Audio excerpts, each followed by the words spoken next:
So up until this episode, I hadn't really cracked open the Monsters of the Multiverse book yet, and let me tell you, it is absolutely wild. Have you guys looked into the? I know Adam, you have, but Tyler, have you looked into this book at all? I have looked into it. It is Am I absolutely am I impressed with it? yeah. No, in the sense of they've taken out so much lore, I have found. Now they've crammed a whole bunch of information in there that it's like a compendium from all the other books trying to put everything into one, which is great. It's all in one place for a simple look, but they've taken away lore that was in Volo's or that was in Mordenkainen's. That lore that was there is no longer, and it does irk me a little bit, but it just means I got to do a bit more digging into it. But overall, it's okay. It's a good, easy read for the small little blips on each creature. Yeah, I was Adam. Do you have a thought on it? It's hot garbage. It's a piece of shit. It's horse shit, and I hate that it's the new standard. I gotta say, I was of the same opinion at the beginning, and it's like, what the hell? Where is everything? I gotta say, there's lots more room for pretty art. That's kind of cool, but I also wasn't particularly thrilled with the art that they chose. However, I like it better than the original Monster Manual because it's more intro level. When you give this to the average person who's coming off the street not having played an RPG, this is easier to handle than just about every other source of information on just about every other monster in it. See, I would agree with that, but that doesn't mean I like it. No, and No. my problem is they changed a lot of the abilities and how they work with this as well. You'll notice Yeah, they that did. spell casting is just absolutely neutered, and now the spell counter spell means almost nothing because no monsters, nothing actually casts spells. They have abilities instead. So the wording is, anyways, I've got a lot of thoughts. We can get into this later. So can I just say the biggest thing that irks me is just there is no ability score modifiers. Like they're not set modifiers with any of the playable races. It is a +2 and +1 type thing, and that irks me. That's just like, no, I don't want that. That is weird.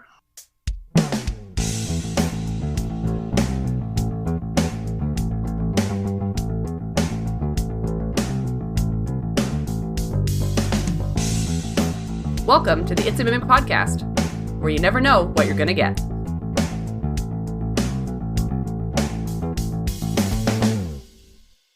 Welcome to another It's a Mimic episode, where we continue our conversation on playable races in Dungeons & Dragons 5th edition. I'm Adam, and with me today are Dave and Tyler, and this episode is called Hoofing It Through the Multiverse. In this episode of the It's a Mimic podcast, this panel of Dungeon Masters will be sitting down to look at three moderately popular but often complained about races from Magic the Gathering settings and Mordenkainen Presents the Monsters of the Multiverse. So strap in for a trip to the barnyard as we discuss a half horse, half cow, and half goat.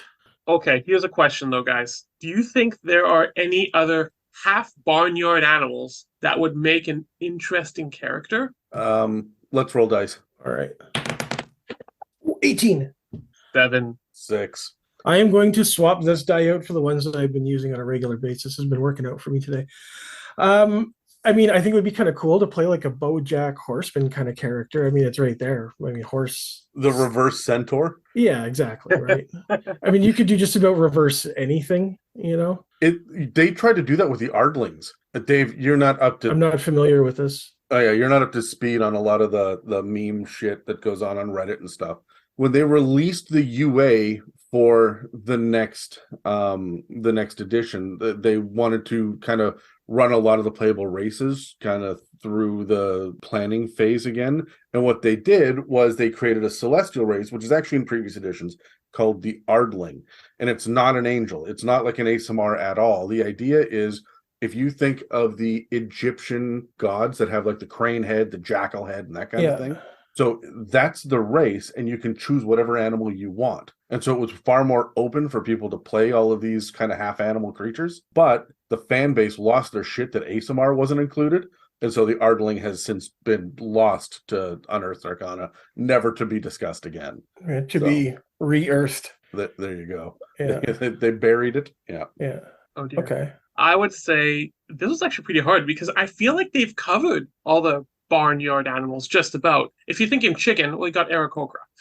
Aarakocras are specifically... Okay, so everybody has their own opinion on what an Aarakocra should be. Specifically in 5th edition, an Aarakocra is a eagle, hawk, or parrot. Hard stop. Yes, I know that. But if I want to make a chicken character, I'll use an Aarakocra stat block. I think we actually did that for the campaign builder. Yeah, pretty much, yeah. So I have no problem with that. But I would actually like to see like a canine type of thing, not a werewolf. No, I want to see something canine.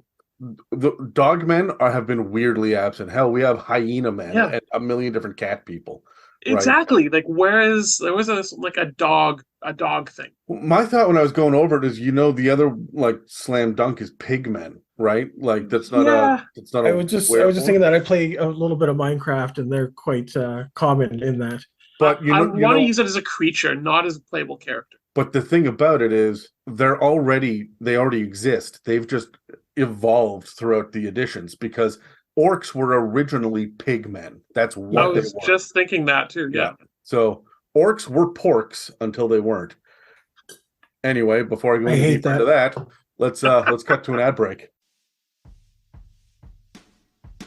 We've previously covered quite a bit in our discussion on player options in 5th edition. For all those episodes and more, you can follow or subscribe on Spotify, Apple Podcasts, YouTube, and dozens of other podcast apps.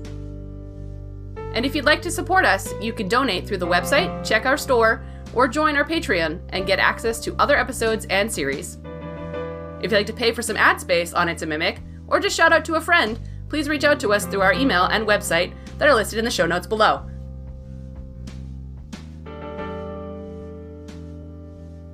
This week on the It's a Mimic podcast, we are going to sit down and do something. We will provide at least 2 episodes.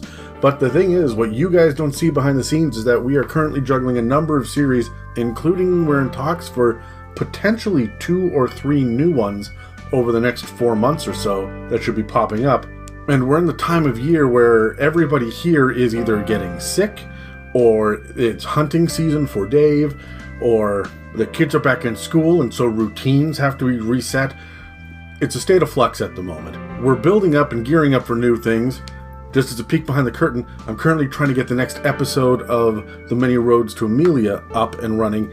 And so, as we are in a bit of a state of flux at the moment, understand that this is just us finding our footing. And everything you've been promised is coming. It may just be a week or 2 late. I will tell you this, besides this episode, you will get 2 more this week. 1 on the Patreon, 1 on the public channels, and we're not going to allow our quality to dip any further than I normally do when I sleep through the editing process. Anyway, back to the episode.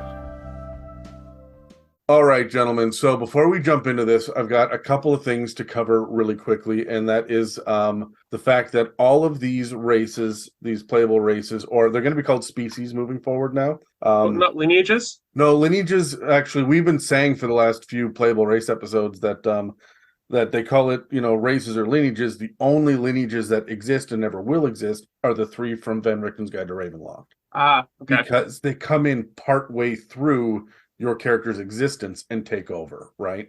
So they rewrite, in theory, your character's history and backstory with a new kind of template that sits over top of your racial benefits. So, so for anybody listening, that's the Reborn, the Hexblood, and the Dhampir, right? So those are the only lineages. All 3 of our playable races today, the Centaur, Minotaur, and Satyr, they all get the big reprint in the Monsters of the Multiverse, which our hosts cannot say. I have been editing long enough to pull out Monsters of the Universe, Multiversal Monsters. Like no one is able to say this. It baffles me. Mordenkainen Presents Monsters of the Multiverse. I'm trying to remember who it was said multicultural monsters. Like completely straight. Did not think that they'd screw that up. So anyway. Megan's Monsters of the Multiverse? Is that... Yeah. There we go. It's a mimic. So one of the things that they've done is they've taken all of these creatures that weren't in the player's handbook, and they said, hey, you know what? We're going to reprint them all. We're going to simplify it, and we're not going to have these racial traits impact quite as hard. When we move into the next edition, it's going to be backgrounds that gives us things like stat increases, right? So if you're an athlete, you'll get +2 in strength, +1 in dex. So that's kind of how they're going to be leaning into the next iteration of D&D. For now, however, everything that we have here follows 5 basic rules, and you guys can rant about any one of them. We'll roll initiative here in a second. Let me get them out, though. The first one is there's no such thing as a standard racial stat increase anymore. Every race gets either 2 in any of your choice and 1 in any of your choice, or 1 in 3 different choices. So you can have a +1 modifier in strength, con, and charisma. The next thing is everybody gets 2 languages, common and 1 that you want. The next thing is that there are other creature types now beyond just humanoid. The other thing that changed is that everything has the same lifespan of about a century unless it's otherwise stated. Most of the stuff in this book is not otherwise stated. They essentially leave that out for gnomes, dwarves, and elves to be different. And then the last one is the height and weight of all creatures are essentially like a human's height and weight, unless otherwise stated, which means something like a Goliath or a Warforged has the same weight as a Kenku or an Aarakocra. So grab your dice and roll. Curious to know what you guys think about that. I got a 4. I also got a 4. I got a 10. Dave, roll off. 20. Not 20. Oh, 14. Yeah, save those dice for when you play, Dave. You need them. Tyler, you're first. I have to say it's that stat. It's the universal stat blocks of the +2, +1, or +1 to 3 different things. I get it. Especially for new players, they've simplified it even more and give more ability to customize your character. But it hinders the inspiration process, I find. Rather than helping it by trying to make it use your imagination to whatever you want. No, here's what you have. Use your imagination of how you can build your character centered around this. And so it does irk me a little bit. I've grown up playing D&D, and then suddenly it's just, we're going to give you even more customization. I want to build it around the species that I have here. I said it. There you go. I said it. Perfect. I'm building it around that, and so I want to be drawn into inspiration with that, including the stat block. I don't want just any willy-nilly thing. I'm not just playing dress up. Dave, how do you feel about it all? I feel like only half of it is complete, and we don't have all of the information on it. Like it's moving towards, and they're making it kind of like this for now, but we're not quite there yet, right? I agree with you 100%. This feels like a half measure. It's a stopgap. Okay, let me rant about something on a completely different parallel tangent here for a second. This feels like buy one of those video games that isn't complete yet. Okay, pay a premium price for the material that doesn't really get you all of the way there yet.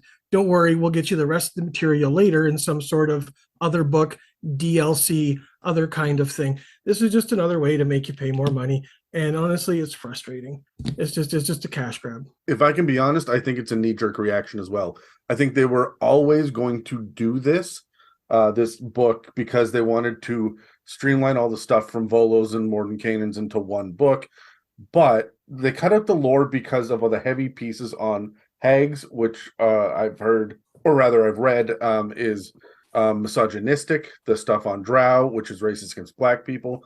The stuff on orcs, which is racist against either African tribes or Native Americans, depending on who's ranting when.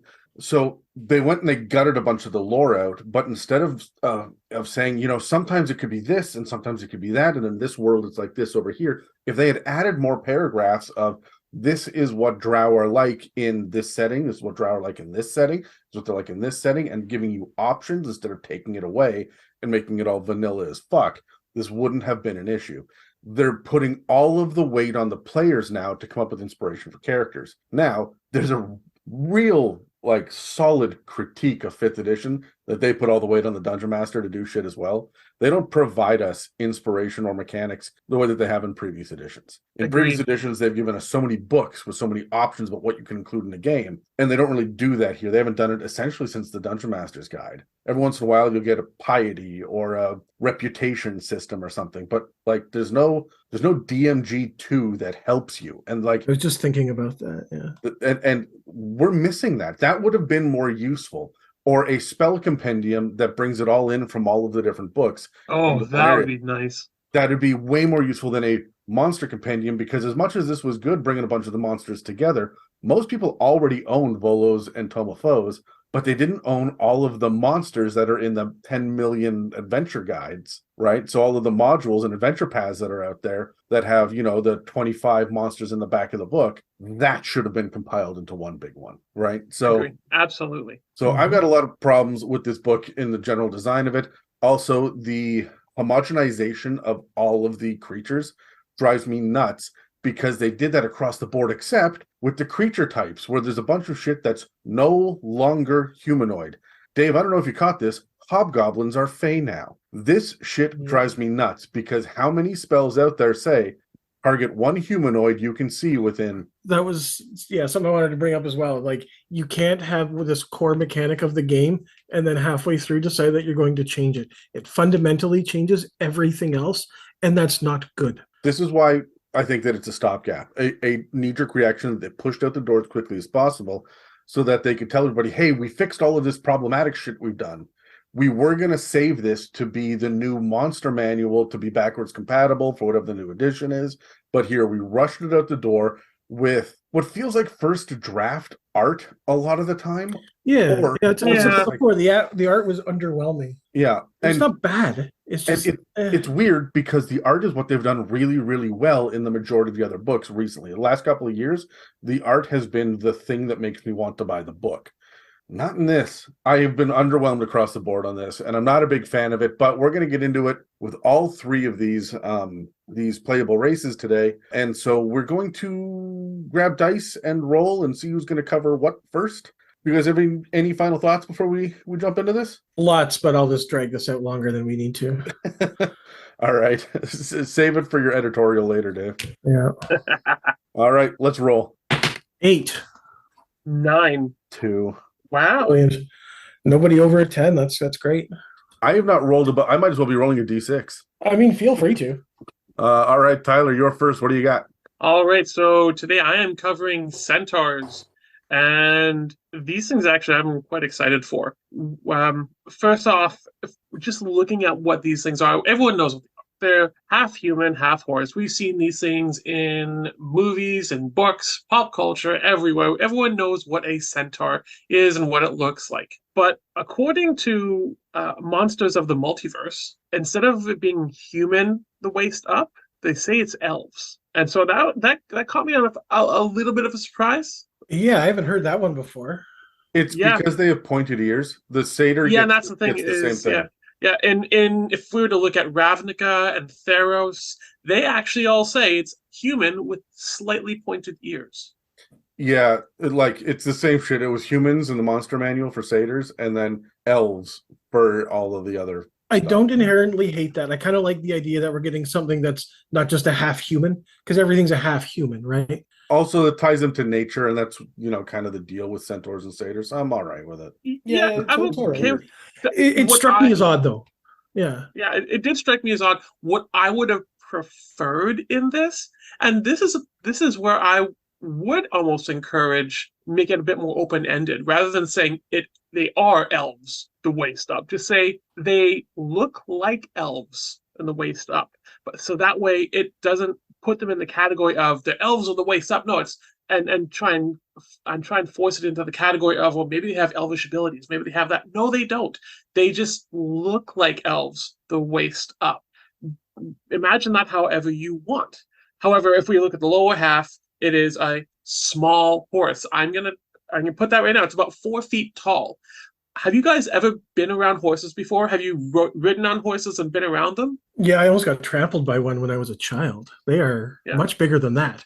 They are flipping huge. I ride horses, and they are amazing, but dang, are they big. Has to be to support my weight. But they're a lot taller than just, like, the lower half of them is a lot taller than 4 feet. That's why it specifically says small horses, because there is such a thing as small horses, and that is about the size. So hold on. So far, I've come into this thinking we're going to get a half horse, half man, and I've gotten a half pony, half elf. Kind of, but it's kind of, think of it in between pony and horse. Yeah. Okay. So hold on. It's a horny? Yes. Okay. I'm doing satyrs later. I was gonna say I got Minotaurs. Yeah. But one of the main reasons they did this, obviously, is to prevent it from being a large creature, and also to keep within the same category as everyone else, because the average height of these guys is going to be 6 to 7 feet. It does specifically say that. So it's going to be a bit taller than the rest, but not overly as much. And the fun thing about it is they can vary in colors. It's a horse. They're not all the same color. There are so many different types of horses out there, so many different patterns that they have, the configuration of their fur, everything is so different. So I find it interesting. And actually, in Theros, it says that some actually paint their humanoid skin to match the Equian half. So I find that, oh, that's pretty interesting. That's pretty fun for those diehard Centaur fans of I don't want to be upper elf. But one thing that these guys love is open spaces. As you can imagine, they like to run. Horses are big. They need that space. Even a small horse, you might think of a person who's 6 to 7 feet tall. Oh, yeah, they're pretty big. Well, they have a big back end, too. Think of this. It's a horse rear end. It's big. They need the space. So on the map, there's still just a 1x1 square, though, right? Like in previous editions, they would have been a 1x2. There's no such thing in 5th ed. They're all square. There's no such thing as it's all 5 foot square.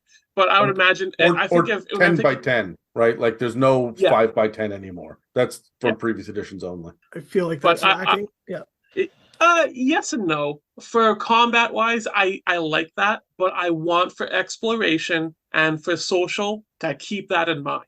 Sure. That you really have to think of that. That's fair. I do a lot of combat in my games, so it's kind of more leaning towards that one for me. Absolutely, that's fine. You do you, Dave. And I will not comment any more on that. I appreciate that. No, nobody else will. Oh. So where's Dan when you need him, huh? Not here. So, but if we look at the lore of these guys, because we know what they kind of are physically like, that from D&D 5e, what does 5e give for us for lore? Well, Monsters of the Multiverse, thank you, because you have provided us with so much to go off of. Yes. It tells us that they come from the Fey realm. Okay, yes. It also says that from many different realms, there's many different ones, but in this realm, they mystically resonate with the natural world. Okay, fine. Word it however you want. But that's it. That's all they give. Sorry if I misled anyone there. No, that's all they give. But one thing I do like is that we do have these other sources in 5e that we can go to, like Ravnica and Theros, which gives us a little, actually, I don't want to say a little bit more lore, a fair bit more lore in comparison to others. Because we can, if we look at Ravnica, for example, we see that they nearly ritualize this idea of life and growth so much to the point of whenever a foal, which is a baby centaur, is born, there's a massive celebration. Now, I think of this, and when I think of massive celebration in D&D, I don't think of, hey, about 2-3 hours of congratulations, yay, hey. No, I think like a week-long party when I think of a massive celebration, and that's what these guys would do. And so they love this idea of life and growth in nature, but they also have such a reverence towards history and the lessons that are learned from it. And so because of this yearning for knowledge and this history, and that they love life and growth, they have this wanderlust about them to experience the boundless wonders that life can give.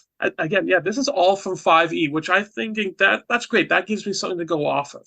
They also have a lot of respect for family and familial ties. So if you befriend one of these guys, almost becoming part of the family, so to speak, that's like lifelong friendship, and it keeps going onwards. And lastly, one thing about these guys is they do not stay in one place for long because, well, they're horses. Trust me, to get a horse to stay still, just to stand still, I can get a photograph of you, stay still. No, that doesn't work. No, trust me, I've tried. No, they do not stay in any place for long, these centaurs. These families, or however group you want to call it, they don't stay in one place for too long. They move on. That's all from 5e, which I'm happy with that. I have to look at different sources within 5e, but you know what? I'm okay with that. I'm okay with the amount that they gave us. There's even more about the different sex of the different one. That's SECTS. Just to clarify that. Yeah, the magic settings are really good for the centaurs. Whereas in D&D, we've got, the core races, the dwarves, the elves, and so on. In Magic, Centaur is one of the core races. So it really pops up in every one of the settings, and I think they've really represented it well. They've always kind of been like a green-white, so like of nature and history, and like you said, they're like a force for good kind of thing, right? Exactly, yeah. Or a force for nature and natural and kind of the neutral side. Yeah. In their actual lore, they're a lot rapier than that. Like in the real world lore, they're like, oh yeah, like they're real upsetting and scary. They are, yes, and I found that interesting. That if we look at pop culture or what we see in movies and everything, they're not as happy as D&D puts it to be, but they are a lot more stoic. That they're very territorial. They're like a warrior kind of race, and they will, like, I don't know how else to say it. They're rapey as fuck in a lot of fiction. So yeah. Oh, here's the other thing too. I find, and this is actually from previous editions, all the way back to like AD&D, because centaurs have been around a long time. But this idea that they are a powerful and a proud race, and they strive for this idea of a peaceful balance between all things. This kind of gives me more that feeling of what we see in pop culture, this idea of that they can be stoic, that they can be scary because they are trying to keep the peace of all things. You are not going to interrupt it. But one piece of thing I really liked, though, is because they're horses eat a lot. Now, I imagine these guys maybe have 2 or 3 stomachs because you got the upper half of a body, but the lower part of a horse. I imagine that. So they probably eat a lot. And so they have a tendency to overindulge in many things with their large appetites for especially wine and alcohol. And this is where they're prone to aggression and violence when they're drunk. And I thought that was just hilarious. I'm like, I would totally play that up. Absolutely. Yeah, I can see them like tripping over their hooves and stuff like that, kind of stumbling around. Oh, yeah. They're not just stumbling around, they're stumbling sideways, like, they can't walk in a straight line anymore. What do you mean? Oh, I'm fine. Standing in a tavern and the tail just like flicks out and knocks a drink off the table behind him. Yep. I can imagine just taking a shit in the middle of the tavern just because they don't even realize it. Gross. So I do a lot of world building, and a lot of my shitting in taverns. A lot of my world building is based on building civilizations that make sense in a D&D world, cities and whatnot. Mm-hmm. Centaurs are a fucking problem for me, and it is all bathroom related. You have to have a specific kind of bathroom for them, and you'd think to just have a grate, because I mean horses poop wherever, they don't need a toilet. But you can't have a grate. Their freaking narrow ass hooves would fall through them, right? Like centaurs have a stable. Like centaurs, small creatures, large creatures, and now, thank you, wizards, plasmoids all have waste disposal issues that I have run into trying to design this shit, and I'm like, you know what? Okay, no. They solved this problem for horses in like the 1500s. Okay, there's a little bag that sits behind the horse. You go on one of those like carriage rides around Stanley Park downtown. They got the little bag behind it so that the horses aren't shitting all over the road. You go ahead. You tell a player that. All right, Centaur, you want into our city? Put on the bag of shame. No. You go ahead and you tell your player, their illustrious level 8 fighter, that they have to wear a colostomy bag. No one is going for that. I'd tell Kyle to do that. It'd be fine. Well, okay. Kyle's not a real person though. I would say to get around that issue, if a player would ever bring that up, if they're not drunk, if they're fully in their mindset, I would say go to the stable. That's where you go. I'm not going to create another bathroom or a grate or anything, because I volunteer at a ranch sometimes, and I totally get what happens with horses. And so if a player is intelligent, who's playing a centaur, and they say, my character needs to use the facilities. Where do I go? Go to the stable. I would then declare loudly as the player, that's racist. And I would bury my great axe in the bar and say, you'll provide me with a decent place for a thinking sentient being to relieve themselves. Then I'd give them a bag. Well, now we're back to the colostomy bag issue. I mean, bag of holding, right? There's a market. Ooh. There's a market here. No, but like I I think the point remains. The point remains is that when it comes to places like Theros, which have all sorts of centaurs within their cities, they would have come up with a permanent solution to this. Yeah, they would have. No, yeah, you're absolutely right. But yeah, I don't like centaurs in an urban area. I just don't like it. I prefer them in the wide open spaces. That's what they want to be. I was gonna say that's what they prefer too. They want to be out running through the fields, not tromping Exactly. around the cobblestones of town. Yeah. They're gonna make their own tavern. That's wide open. It's open ended. It's just a big tent. There you go. But that kind of brings us into the stereotypes on which we talked about some already. But when we think of stereotypes of centaurs, we see pop culture, we see all this, and so we can see that they can be strong-willed. They will do things, and they don't want anyone else to change it for them. Especially if you think of centaurs who are religious and very set in their ways, you're not going to change their mind. However, I want to focus more on the horse aspect of stereotypes and kind of what horses would do. Not just the upper half elf, but as a horse, I want to really go into those stereotypes. For example, the allure to food and drink. When you're riding on a horse and you suddenly stop, if you're on a trail ride, for example, and you stop, your horse is going to want to try and find the closest bit of grass that it can suddenly just bury its head down and try and eat. And you have to, with all your might and strength, pull it back up. Say, no. So I can imagine.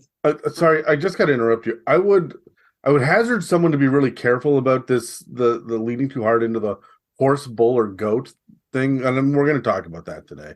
But there are some people that are like very much, no, my centaur is a human first, horse second, right? And so, oh yeah, I like where you're going for inspiration on character building, but for DMs that are sitting there going, oh yeah, and they all like to sit by the watering hole, and that's not really, they're not horses, right? Like you have to build them a true civilization. Oh gosh, I agree. But I just picture this idea of suddenly they catch the whiff of like apple crisp, and they're like, oh dang, that smells good, but where is that coming from? And just they're suddenly distracted by the scent of this amazing food. Not that they're doing this all the time, not whenever they stop, but they're more easily distracted with fresh food that they can smell. But also this idea that they're not going to stand still for a long period of time.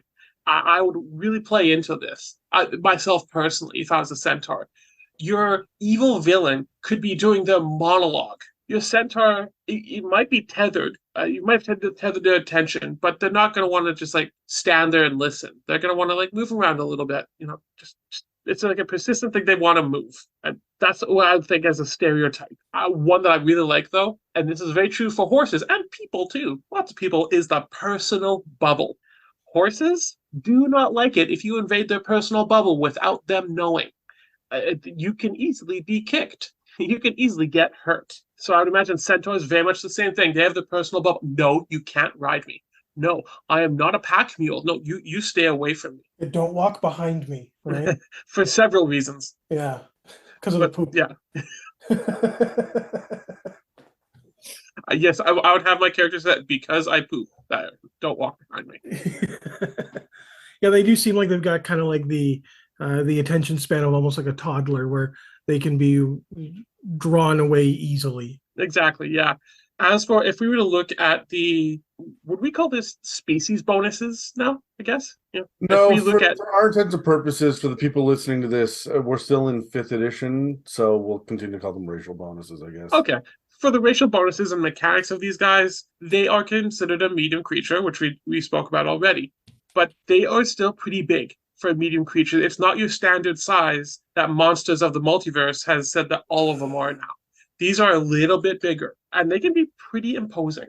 But one thing I really like is their walking speed is 40 feet instead of 30. So you have that extra 10 that most other species don't have. Most other are 30 or 35. Centaurs are 40. They have this fun charge mechanic that lets you, if you're move 30 feet in a straight line and then you hit a target with a melee attack, if it succeeds, you can then use your hooves as a bonus action to cause an additional 1d6 bludgeoning damage in place of an unarmed strike, which usually does 1d4. Now, one thing that I do find is interesting is due to the Equian build, they count as a large creature when it pertains to carrying anything, even though they detest being a pack mule. Even the consideration, no. But they're considered a large creature for this.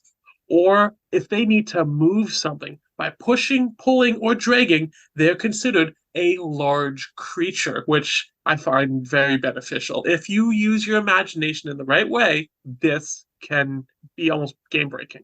It is game-breaking because it's not quite as intense as what the Goliath and the Firbolg can do. What they can also lift like they're a large-sized creature, but I deal with that shit all of the time with Dan playing a Firbolg. I can lift it, I can lift it, I can lift it. Man, if you wanted to be a barbarian, play a barbarian. Stop this shit. What I really like, though, is they've thought of the opposite. They gave this really big thing, but horses, when it comes to climbing, they don't really. I don't think I've ever seen a horse try to climb, like other than trying a really steep hill, and even then, it's a little sketchy. But I've seen horses go upstairs. I don't think I've ever seen a horse go downstairs. I have. You don't want to. It is sketchy as anything. Oh my gosh, trying to lead them down because cool. But what they have done is, usually for climbing, for creatures, it's half your movement. What they have said is, instead of it, for every 1 foot, it's an additional foot. For every 1 foot, it's an additional 4 feet. So you're climbing, I believe, if my math is correct, at 1/8 the speed for climbing. Just don't climb. Just don't find another way. Don't just get hoisted up by the barbarian, right? Exactly. Yeah. Just guys, I have my ropes in my bag because I can carry as much as I want. But take my ropes and just hoist me up. But if we think about role playing, and that's the thing is, I love the idea of role playing and exploration. And so, if you're role playing this race, I personally would embrace this wanderlust that they have of life and growth. Just the idea of nature around them, that they want to know everything, you want to explore. But whatever it is you choose to be, to stick to it. Because centaurs are very much, once they have one thing in mind, that's what they want to go towards. They're not so easy to change their opinions on things. This, however, comes with a caveat of don't be a dick. Yep. Well, it comes with that, but I also find when you're playing with players, it's suddenly you changed my mind, I'll go with that. I'll do that instead. No, stick to what your character believes and be willing to move around, but still focusing on who your character is. But as I said, Adam, don't be a dick about it. With these guys, I would say above everything else for role playing, think exploration. These are like your exploration species. They love nature, they love life, and they love being out in the open. Use these guys in exploration. That's almost what they're built for. They're great for social, but they're not great in confined spaces. Combat, well, that's most races you can use for combat, but these guys are great for exploration. But if we think about combat, though, I would almost want to think of that charge mechanic. I would want to make sure that if I'm playing a character that doesn't have bonus actions, I would use this mechanic. Otherwise, I wouldn't. But use that speed, 40-foot movement. That is big when you can outrun most other things. And think of combat tactics outside of the general stat block. Again, these guys are great for exploration. Think outside your general stats. How can you use intimidation in the combat as you're charging towards an opponent? How can you use intimidation to affect the battle? Or using your size to your advantage, maybe pushing an object against an oncoming enemy, or holding a door shut. Let's say you're actually trying to run away and you're barring the door as a large creature, preventing others from getting in. Think of how you could use this guy in combat outside of the general stat block. But that's pretty much what I have for centaurs, guys. What do you guys think? Well, let's grab dice and let's roll. All right. 18. 17. 3. Okay. Dave, you're first. Do you have any insights about what their settlement might look like for centaurs? Yeah, to me, these are going to be like large settlements outside of cities. They're going to kind of, in my head, they kind of roam the plains as more nomads than anything. And they're going to set up the big central tent where the whatever kind of government or leaders meet, and then the surrounding area around it. But I mean, these are big fabric tents that go up easy and come down easy, right? Because these guys are kind of always on the move. That's kind of what I always envisioned for these things, or for the centaurs. No, I would completely agree with you there, Dave. Like I said, sparse and nomadic. But one thing I'd almost consider, since they do have like these familial ties, maybe they have certain settlements that they all kind of return to. That's in their family. Go to this spot. This spot is always going to be a safe spot for you. And just that's kind of in their memory. And because it could be generations till they go back, till anyone goes back to that. But because of their love of history, they're going to know where that is. And to them, it's a space they know they can go. What's interesting is that as much as they like the open plains and the ability to move quickly, and they like being out in nature, I think that they would appreciate things like roads. I don't mean like a cobblestone road, but like paths, like game trails. I think that we're going to see them like to. Yeah, they're absolutely nomadic. I agree 100%. But there are probably 4 or 5 like important places all within a 2-day trip. This is where you go for there's an abundance of food. This is where you go for the good hunting lands. This is a good defensible position when the goblins show up, right? This is where you go for sacred rituals and rites. Like they're going to have their settlement is open plain, but it is like 6 days in any direction. This is our turf. This is our territory that we roam freely. And absolutely. I also think they're probably moving in, I don't want to say packs, like or tribes even, but in small family groups. Or they've got, people on patrol, like there's a group of soldiers on patrol. I don't think you see more than like 20 centaurs at a time when they're out in their main, not unless there's some sort of event, right? Just because, again, they're large creatures. They're medium creatures, but they are larger than a human. They need to eat tons. So when I'm thinking like of the resource management for them, they're nomadic almost by necessity as well. That's true. Just because they're not going to be, agriculture is not going to hold a whole lot for them. They can't grow food fast enough or make settlements large enough. So it's interesting they like history as much, but I would make it an oral history because they're clearly not writing down a bunch of stuff. And it's just because they don't have libraries because they're not building buildings, right? So a lot of the stuff that they would have would be pick up and oral take tradition. it with you. It has to be necessary because I'm going to be carrying this for the rest of my life, right? Remember, they have that large creature capacity of carrying things. Sure, but assuming that the large creature capacity is twice as much as what an average person can, Tyler, Still not can you carry all the shit in your house on your back, even if we double your strength? Right? Like I feel that sometimes with my 4 kids. Well, we just have so many possessions. Like Dave, you do so much backpacking and outdoors hiking and all that shit. Like, packing light means a lot. And by the time that you're thinking about packing your 5th, 6th, or 7th hardcover tome, you're sitting there going, I could be packing other things that do a hell of a lot more for me than this one. I can just remember the important parts and pass it on later. I think you're right. Absolutely. I'm just playing devil's advocate here, but I think one thing they would also have is they probably have carts that they're pulling. Yeah, I like right, the idea of them, but remember, they're not criminals. Sorry, because the centaurs don't like pulling and carrying, but they that's their punishment is you got to pull the carts for the tribe as we're moving on to the next place. I would say that it's like a lowly job. It's definitely like it is. Remember, absolutely. Their pride is they are not horses. They may have horses or ponies. You know what? Strike that. They probably have buffalo and oxen. They probably have not mules. the same as them. Yeah, because it's not too close to them, right? So I bet that they would have beasts of burden. Absolutely. Do you think they hunt with dogs? I mean, I don't see why not. Yeah, dogs are fast enough, right? Like, yeah. I just feel like that if you have a centaur druid, are they going to have a wolf companion? Yeah, maybe. Yeah, absolutely. And I think I could see that. Right? So, Dave, what party roles would they be particularly well suited to fill? Think of like the archetypes?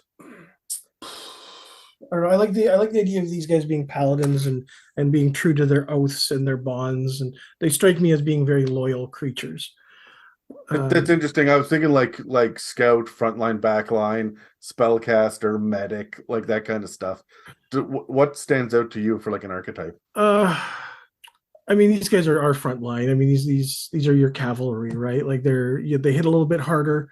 They're not your standard infantry, but they're gonna come in and hit hard and be mobile, right? Like that's the 40-foot movement. It's the mobility right there. I think it makes them a little more enticing to be a monk, galloping around the open battlefield, punching your way through stuff.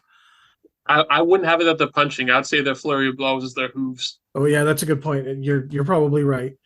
I would probably make that work somehow. Tyler, what do you think? What party role are they filling? See, I could see them being frontliners and everything, especially I want to build a centaur who's a monk who's using flurry of blows with the hooves. I love that, just how that looks. But really, I also would think these guys as backliners, as kind of all you guys that are with bows and arrows in the back. They are able to maneuver around the battlefield. They are able to move around. It's not the staying up front.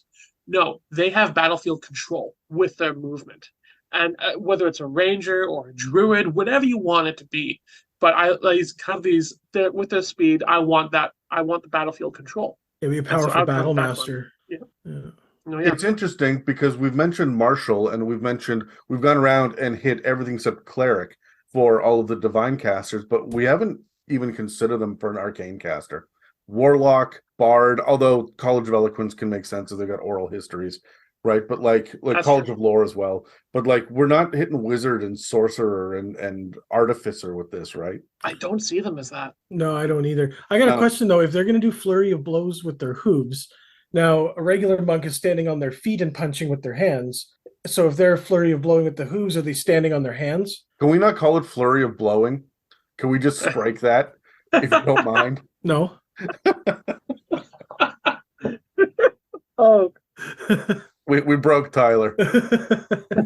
Well, what I envision for flurry of blows, Dave, just to get the picture is it's like a breakdancing horse kicking everything. No, I imagine it very realistically. They're turning around and back kicking you. Oh yeah, the double hoof. Yeah. Because I've been near kicked by horses before, and I have friends who they've gotten their shoulders, knees dislocated, broken with a back kick of a horse. It's not a pretty thing. So definitely I'd use that as the flurry of blows. All right, so this isn't on the list, but I have this question. Barding for horses costs a lot more than armor does. How do you guys feel about armor for your characters and how much it costs? Would you do barding on the back half of them, or are you just doing like a breastplate in the top half of them? I feel like 5e is really good at hand waving that kind of stuff, so I would just let it happen. You have your armor, moving on, right? There's a range for armor, like the things have a cost range. It's going to be on the upper end. What I would do is I would let my characters think about that. I'd say, what armor are you getting? Oh, I'm going to get this armor. Okay, so your chest is covered in this, and I want to see if they catch it, because if they don't catch it, that's on them. I really enjoyed when I had a Loxodon in the party. I really enjoyed all the shit we got up to with the trunk. When we had the Leonin in the party, I liked the claws and that kind of feature. Like I like leaning into it a lot of the time. So if I had a character who wanted to look into barding and armoring, the bottom half, I would absolutely say, you know what, sure, absolutely do your thing. We can spend a little bit more money to do that, but the armor that goes towards your AC, like all that shit is flavor. The armor that goes towards your AC is the armor that's on the human half, right? Or the elven half, I guess. My other question is, what about a lance? Because you have to be mounted in order to not get disadvantage with a lance in 5th edition. Can a centaur use a lance, in your opinion? No. Same reason, Dave? The idea to me is that you're gonna, if you are a knight sitting on a horse holding a lance, the position that you are sitting in is allowing you to get that giant back end of the lance nudged in between your hip, your leg, and your arm, and you're holding it in there just right? You are not free-handing a lance. That thing's freaking huge and long and pointy. Well, maybe not always pointy, but like they've got some heft. You don't wield that like a sword. You hold on and hope it doesn't fuck you up when it hits. Okay. So I don't think that you're just going to be able to tuck that under your arm and run at them as a centaur. I would almost treat. I agree with you, Dave. But if I have a character who's very adamant, I know it would look so cool. Well, and the thing is, I would make it work. That sure, yes, but I would say you can do this, but this is what it's going to look like.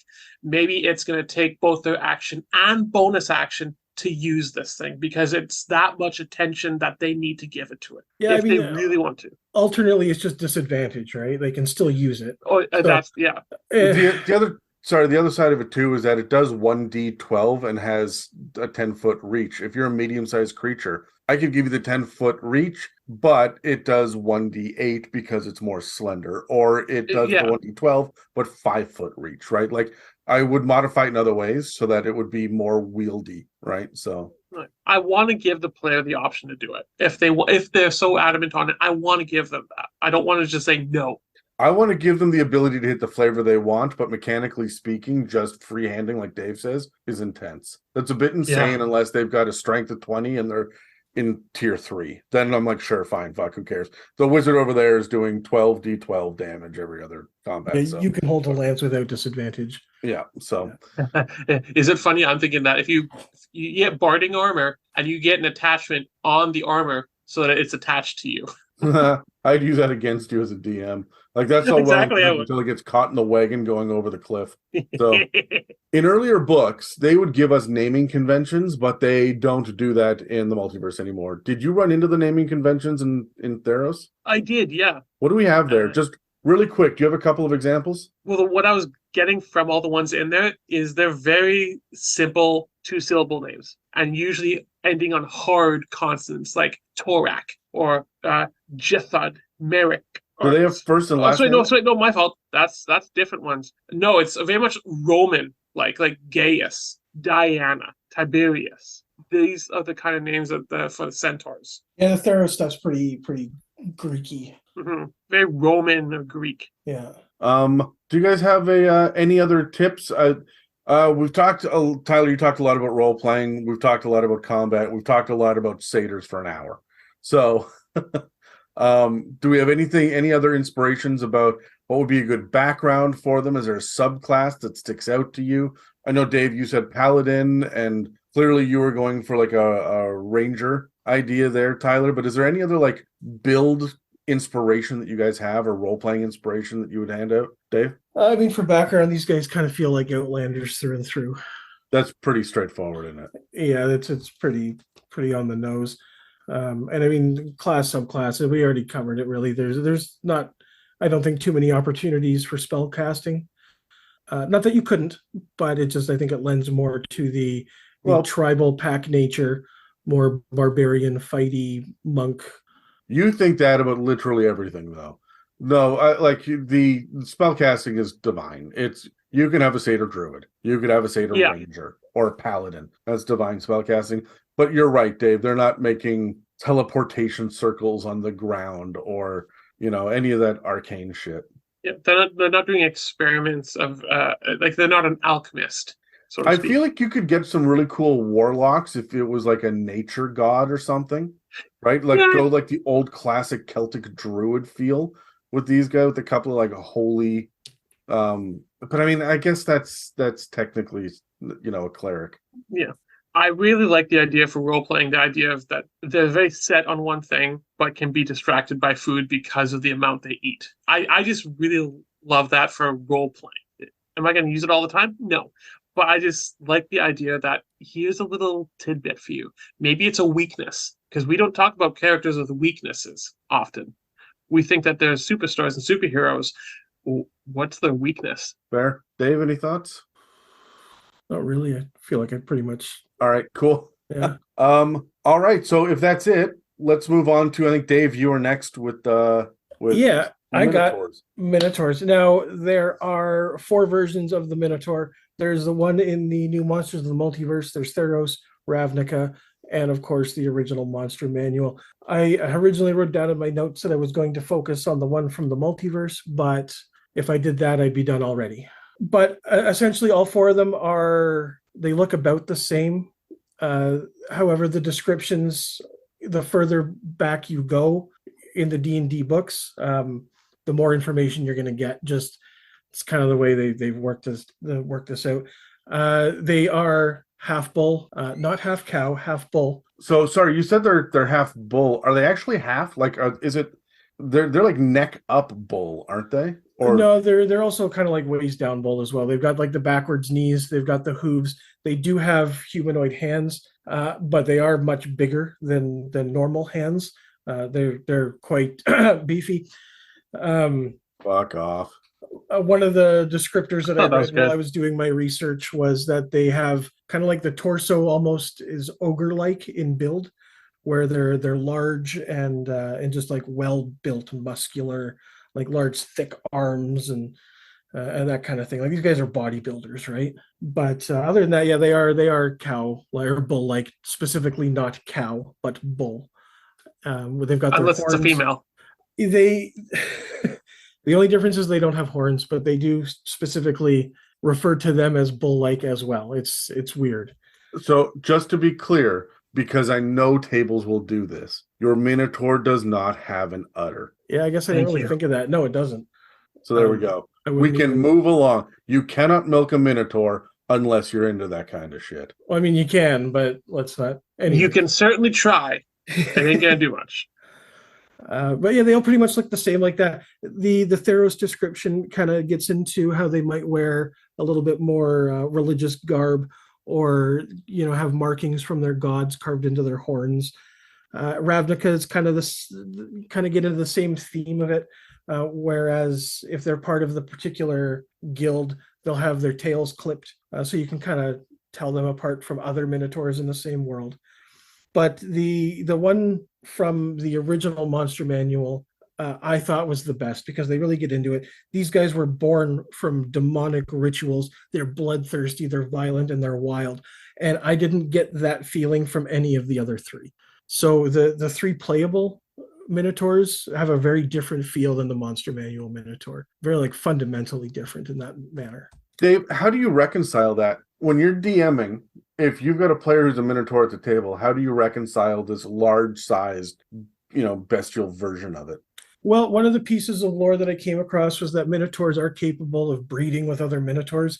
So what I might do is have it where these primal beast-like ravaging Minotaurs, the ones of the Monster Manual, these are the guys that were born of the demonic rituals. That's, they're a little more wild in that manner, whereas the ones that are more refined and civilized have kind of maybe had that demonic prowess bred out of them over years or The other thing, generations. the other thing that leans heavily into that is the demon lord Baphomet, who is The Horned King. Yeah, but he also is an experimenter. There's also Mephistopheles, who I believe is an experimenter for the Archdevil side, and who experiments on people and shit. Some real Baphomet is specifically quoted as the demon king who made the first Minotaur. I would have that lore be like, hey, he took Minotaurs from the material plane or wherever they're from and warped them into making the first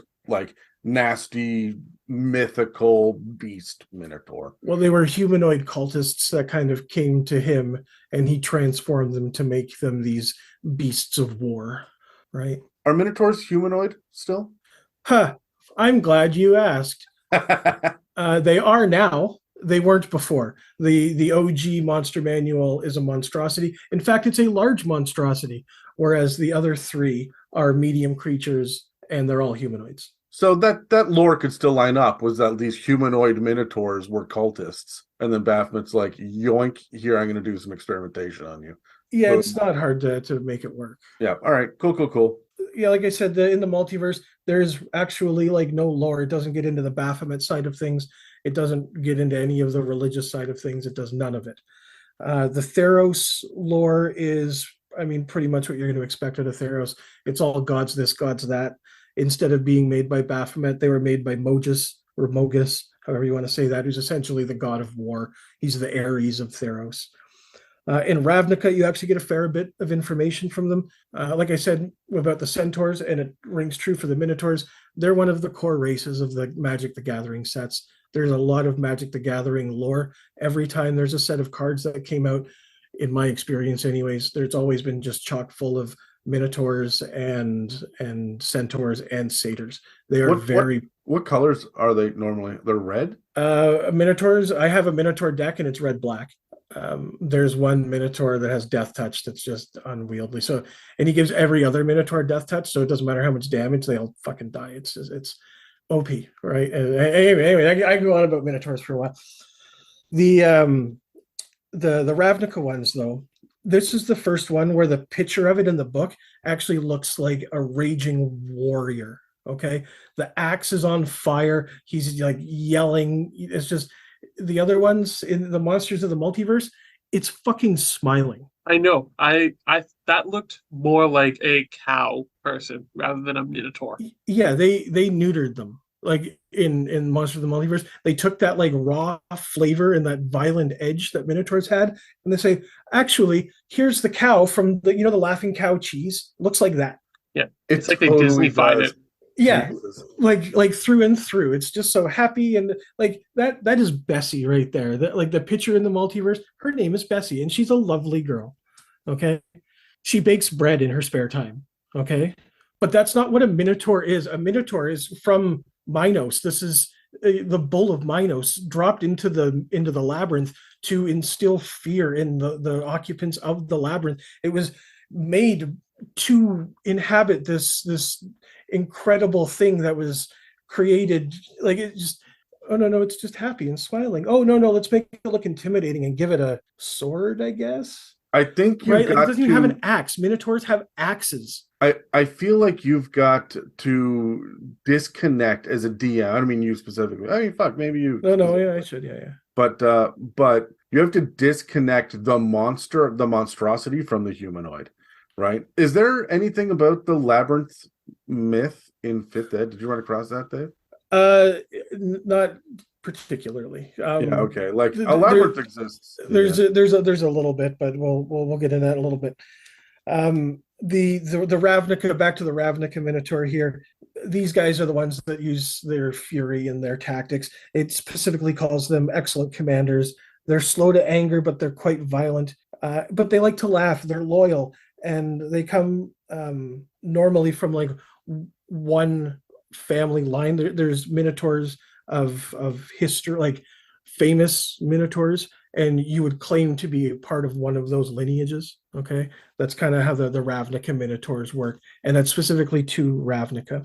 All of the Minotaurs, the first 3, are all, like I said, humanoid medium, and they have a 30-foot speed. But the Monster Manual ones, they actually are large creatures, and they have a 40-foot speed, so they're a little bit quicker. The Monsters of the Multiverse, sorry, there's just too many M words for these book titles here. The Monsters of the Multiverse, they do get a horn attack. It's a 1d6 plus your strength, and this essentially just replaces your unarmed strike. They also get a goring rush. If you dash and move at least 20 feet, you can make 1 horn attack as a bonus action. Okay. They get another ability called Hammering Horns, which after you hit with a melee attack, you can use a bonus action to push your opponent up to 10 feet away. They have to make a strength save, which is just a D8. Sorry, the DC is 8 plus your proficiency plus strength. So it's not bad. These guys are horny. They really are. Like, all 3 of them, like horn, goring rush, hammering horns.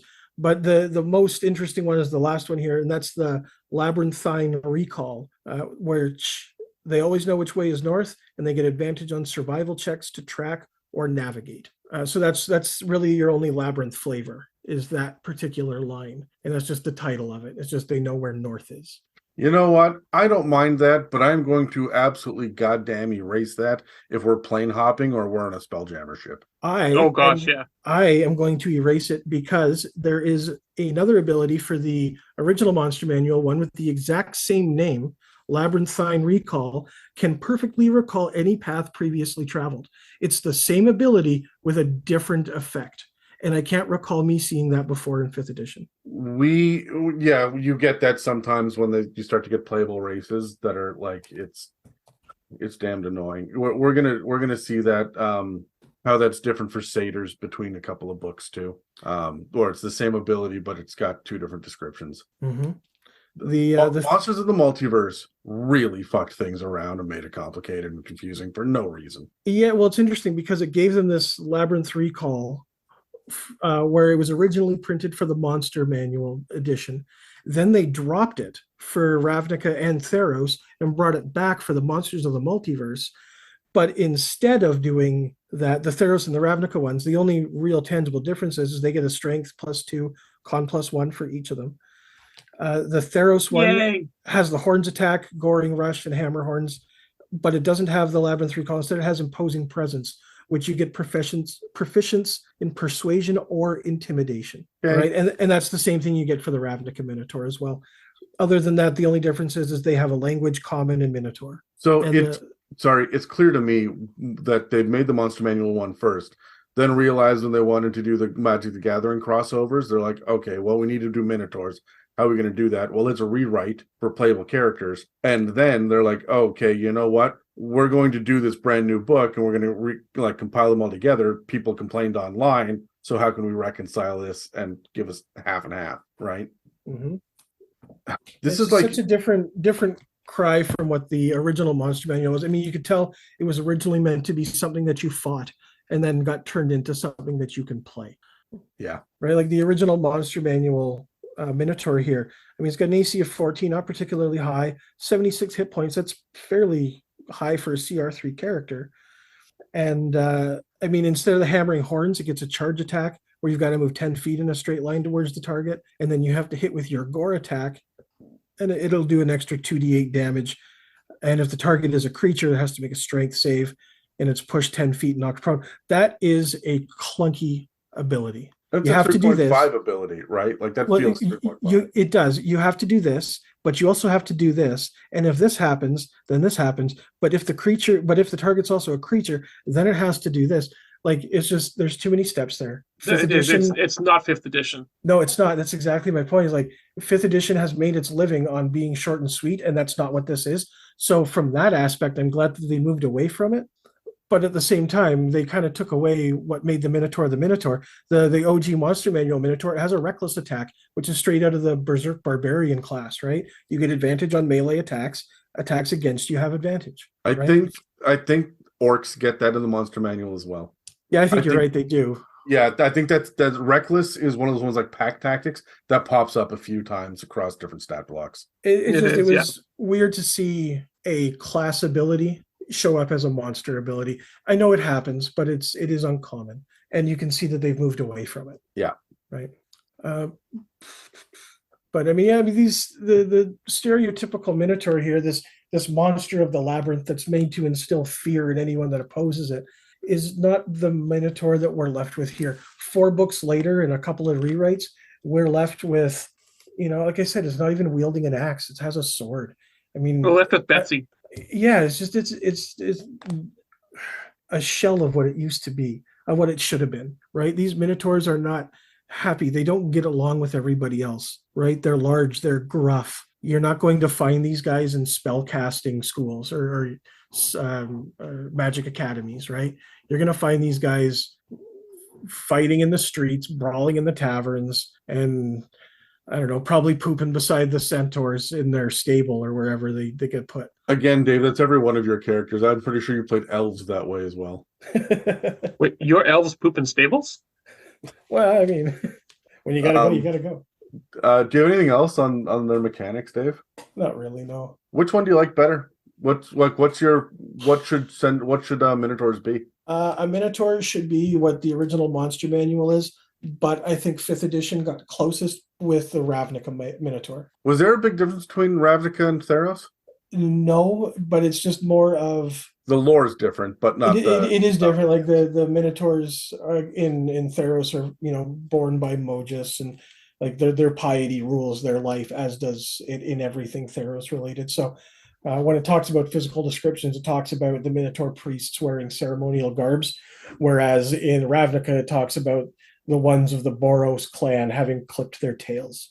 Okay. Right? So they flavor them towards the setting, but I think like the nitty gritty raw aspect of Ravnica fits a Minotaur a lot better than the piety laden world of Theros. I would agree with that, absolutely. Yeah. Let's grab dice and ask some questions. 3. 8. 1. I'm going first. I mean, I didn't roll double digits, but I'm so very fucking happy. What job. would their settlements look like is the first question. Assuming you're taking them out of the labyrinth. Assuming you're taking out of the labyrinth. Which what I is their think settlements? I think you have to in 5th edition, unless that's part of the. Unless, if I want to be clear, I put these guys in the labyrinth in Eberron. Remember, all the orcs are they guard the labyrinth from the demon lands? Mhm. I would put Minotaurs shoulder to shoulder with orcs. And I often do when I'm playing, because they've got a lot of the same tactics and a lot of the same kind of brute force feel. My Minotaur, we also have the Garistro as well, who's like a really high CR demon, right? Who's very bull themed as well, which is kind of like even further down that Baphomet experimentation in my head. Anyway, their settlements for me don't look that different from a humanoid, like a regular humanoid settlement. I think they have buildings, but in my head they're very simplistic. You're not going to have grain elevators. You're not going to have a whole lot of pulley mechanisms. I don't see these guys having port cities necessarily. They could, but like they're not pirates. They're not sailors. No, right? they're not. They're So- mainland.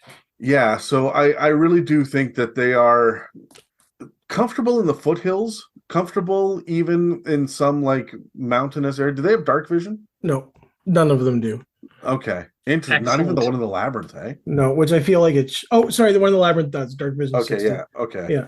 So like again, I feel like we're slowly in my head, my narrative is that since Baphomet, double crossed them and started to make, bestial minotaurs, they have since moved further and further away from that and are now living out on the plains as proud warriors. I'm still giving them temples and they still pray. They don't feel arcane to me by any means, so I'm not having colleges. And what were their stat increases in Theros and Ravnica, Dave? +2 strength, +1 con. Perfect. They're fighters. Yeah, They're true. fighters. You can say barbarian, Absolutely. like lowercase f fighters. These guys fight, right? So Yeah, They're the brawlers. frontliners. yeah, Dave, what is it? What do you think the settlements have to offer? Okay, I have a very exact idea of what these things look like. The movie Ravenous, they get to the outpost, the fort. Yeah. They live in a fort like that. It is stone walls, crudely put together. But these guys definitely make walls, right? What? They like walls. What a deep cut, Dave. Ravenous. Best soundtrack ever in a Yeah, movie. well, I figured Ravnica just makes sense. There you go. But the like I said, like the rough stone walls, that's kind of my ode to the labyrinth, right? These Yeah. guys like to be inside these stone walls. They're roughly built. They've got wooden staves coming off of the edges. You walk inside to any one of the buildings, you've got leather curtains, like just a piece of leather hanging over the window. Freaking You've meat got, curtains, right? yeah, essentially. Fuck off.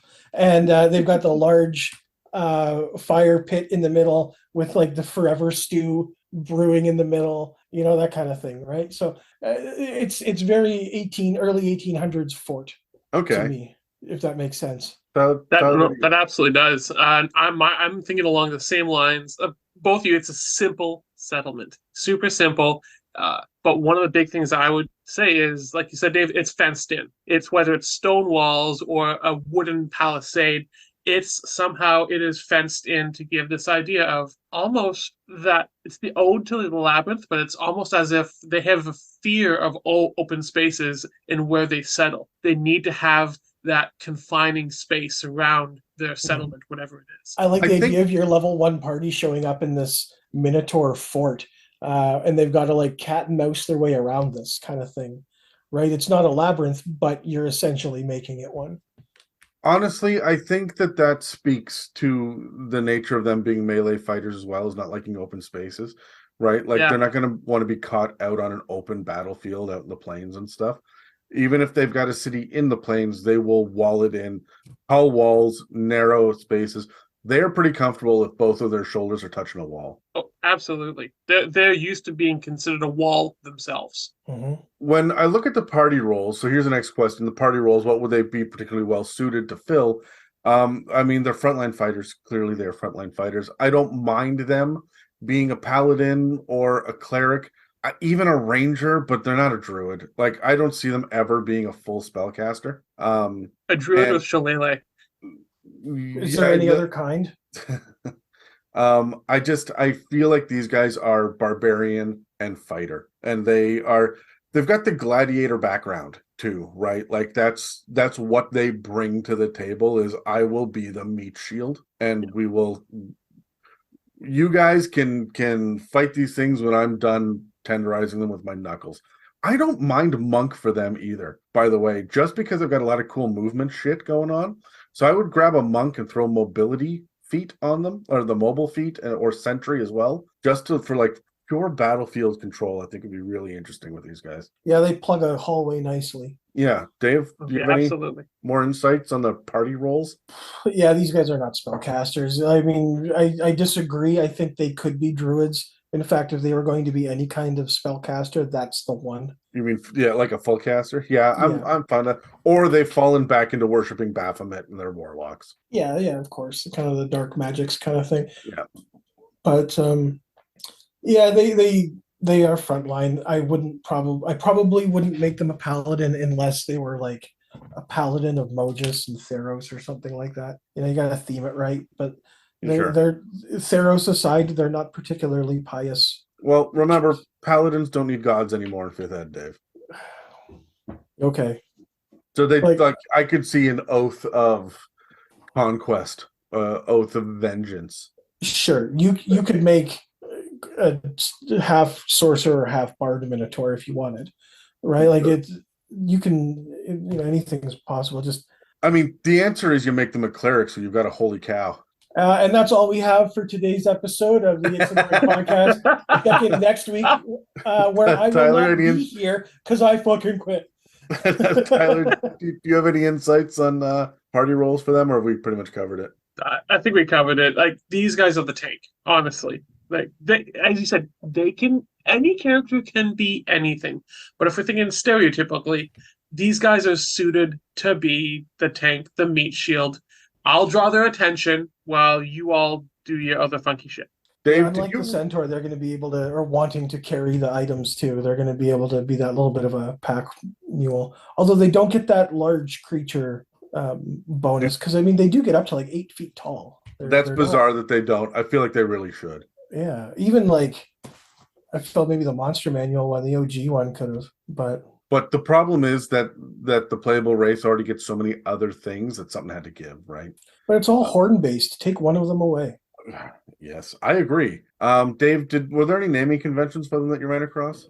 For Ravnica and for Theros, there absolutely were. The two monster books, not so much. The Theros one was all PHs kind of thing. Lots of Ks, Fs, Vs, very Greek, Yeah. Some of the examples here, we've got Dazdoro, Tavromiki, Maikai, Bamvros, Nikavros. So very Greek themed, multi-syllab, like very names. very Greek. Yeah, whereas the Ravnica names are a little more guttural. You've got things like Brogmir and Kalasmir and Yarvem and Kalka and Vrokya, almost Slavic. Yeah, cool. Right? Do we have any insights about role playing or anything else that we want to point out with these guys before we move on to the last one? I would have told you to always make them big and ragey and violent, but apparently that's not the case anymore. So I don't disagree with that. I would say it is. It does say they are that, but it's not just that. They're not just ragey and angry all the time. It says that they're very passionate. And that's how I would play it, is these guys are very passionate in what they do and very expressive. They just tend to be angry a lot of the time. But whatever it is they're feeling, they're very passionate about it. Honestly, if I wanted to add another layer to them that isn't piety, if I wanted to grab onto something else, I would grab something like an honor system for them. I don't have any problem playing these guys as Klingons, right? Yeah, Just like that's a will really fight. good comparison. They will fight. They will headbutt. Clearly, that's probably their go-to move. But they don't all necessarily rage all of the time like a barbarian. So, One thing I would think. Sorry, go ahead. no. What do you have? I was gonna say for like combat, I know one thing that just inspiration for me is that battlefield control and the idea of pushing them into things, of pushing either people into rough terrain or into a pit. Yeah, or pin them in a corner kind of thing. Your Yeah. DM is going to learn pretty quickly to not make encounters by ledges or by open fire pits or by pools of acid, right? Because you've got a lot of push the guy, over there, right? And so I've learned that. I've got a warlock with repelling blast who also has picked up telekinetic as a feature. So I am just hyper aware of my environment now as a DM. Yeah, So especially with a flyer as well. Yeah. Between the flyer and the fact that I've got a couple of people that have got this crazy increased movement speed, like battlefields are very easy to design once and very difficult to make to have variables of it over and over and over again that are still interesting, right? So without me just like clearly designing shit around my players. But if we have nothing else, are you guys ready to move on to satyrs? You betcha. Let's do it. All right, so you want to play a satyr. And that means that you're a biped with the top half of a wood elf and the bottom half of a goat. It says in the monster manual, like I said earlier, that it's top half of a human, but no, after Theros came out, these guys don't exist in Ravnica. It's Monsters of the Multiverse and Theros, and then there's the monster version in Theros and in the monster manual. So it's unclear whether or not they have a tail in any of the art. But you definitely have ram's horns right below an average person's hairline and a little bit more spread out than your eyes are. Also, you have 4 knees because you've got 2 that move forward like a human and 2 that are backwards below that like a goat. And you also have hooves in case the goat part wasn't clear before. You're Fey and you're from the Feywild. But wherever you go, you bring whimsy and revelry with you, and you tend to make the places around you more like home. You tend not to have big, lofty goals, but you truly embrace the simpler parts of life. You're a medium. You can walk 35 feet, which is faster than average. And again, I think that's because of there's a lot of movement shit with this guy. You're a natural partier as well, and you have proficiency with performance, persuasion, and 1 musical instrument of your choice. You have resistance on saving throws against spells, and you can use your horns to make an unarmed strike with your action, and you do 1d6 plus your strength modifier to calculate the damage that you do. When jumping, because of your powerful double knees, you can add a d8 to the amount of feet that you can jump, but it still uses your movement as normal. So increased jumping, this is the same thing I think the Harengon got later as well, and are they Fey as well? Tyler, you just covered them, didn't you? Yeah, they are considered Fey. Okay, so very similar in that Fey jumping mechanic here, so. Yeah, it is actually a very different mechanic, but it does give it something extra. Yeah, it's similar in flavor, but a different. Yeah, similar in way. flavor, absolutely. So that's it. That's what we get in the Monsters of the Multiverse. In the Monster Manual, we learn that most satyrs have facial hair and that they often get drunk on hedonism and don't give a shit about who they're hurting when they're like that. This is because we need to be able to fight them. They're in the Monster Manual. There are rules in the Monster Manual for satyr pipes, which are an actual item and instrument, which allows you to charm, frighten anyone within 60 feet, or put them to sleep if they fail a save. Now, earlier, it did say that in the Monsters of the Multiverse, it said you're proficient with 1 instrument, and then they give us a satyr instrument. In the Monster Manual, it's pretty magical, it's pretty powerful, but I would talk to my DM about maybe getting my hands on it at higher levels. In the Monster Manual, satyrs are chaotic neutral. They can move 40 feet instead of 35, and they have dexterity and charisma as their main stats. All of the monster stats that we're going to get for them, because there are 2 in Theros as well, they're all chaotic neutral. It's interesting because they go out of their way to say that they don't like law. It's just repeated over and over and over again in the lore. but it's, you know, they don't have respect for it, they don't like it, but they'll still follow it, right? They're not criminals. It also says, though, that they're proficient in stealth, which means that, I mean, you'd think that with the chaotic neutral and stealth that you would necessarily be stealing, but like They're you're just not trying to hide from the law. Yeah, right. It's about you first, law second. You speak Common, Sylvan, and Elvish. According to the Monster Manual, you get Common and one other, according to Monsters of the Multiverse. And you carry a short sword and a short bow, and there's a challenge. They have a challenge rating of 1/2 in the Monster Manual. So that's kind of what they bring to the table. It's actually pretty palatable. You could really just play that, and they would be shoulder to shoulder with your average player character, not like the Centaur and the Minotaur, who have much higher CRs, right? So when we then crack open Theros, things change. So there's no Feywild, so you're just from the wilds. There's a particular vale that you're from in Theros, but you're in all of the different cities and whatnot as well. You love actually the blending of nature and the comforts of civilization. So in my head, I expect that satyrs probably glamp in lavish motorhomes if they were in the real world. I heard that pain. No, they're the guy that shows up and drinks everyone else's beer, eats everyone else's food, sleeps in Buddy's chair, and then goes home not thinking he did anything wrong the next day after making a complete ass of himself being drunk the night before. But he will never admit that he was an ass because he doesn't think he did anything wrong. No, and legitimately does not think so. No. To him, it's just a revelry. Exactly. The word revelry comes up a lot in the satyr lore in 5th edition. In Theros, satyrs have horns that actually wrap around the sides of their heads and start at the base of their skulls, and they point upward at a diagonal from above their eyes. So like they're far like beefier horns than they are in the Monsters of the Multiverse. I agree. I really like that artwork. Sorry? I really like the artwork there in Theros. Yes, I think it's a lot more interesting and evocative. Again, Monsters of the Multiverse kind of let us down. So a lot of the attitudes are the same, with you embracing life and not being too serious, but you're a little more chaotic as you have a general dislike of things like rigid corners and sharp angles, philosophers, and law. Again, you're not a criminal, you just don't love rules. Your goal is to live in the moment.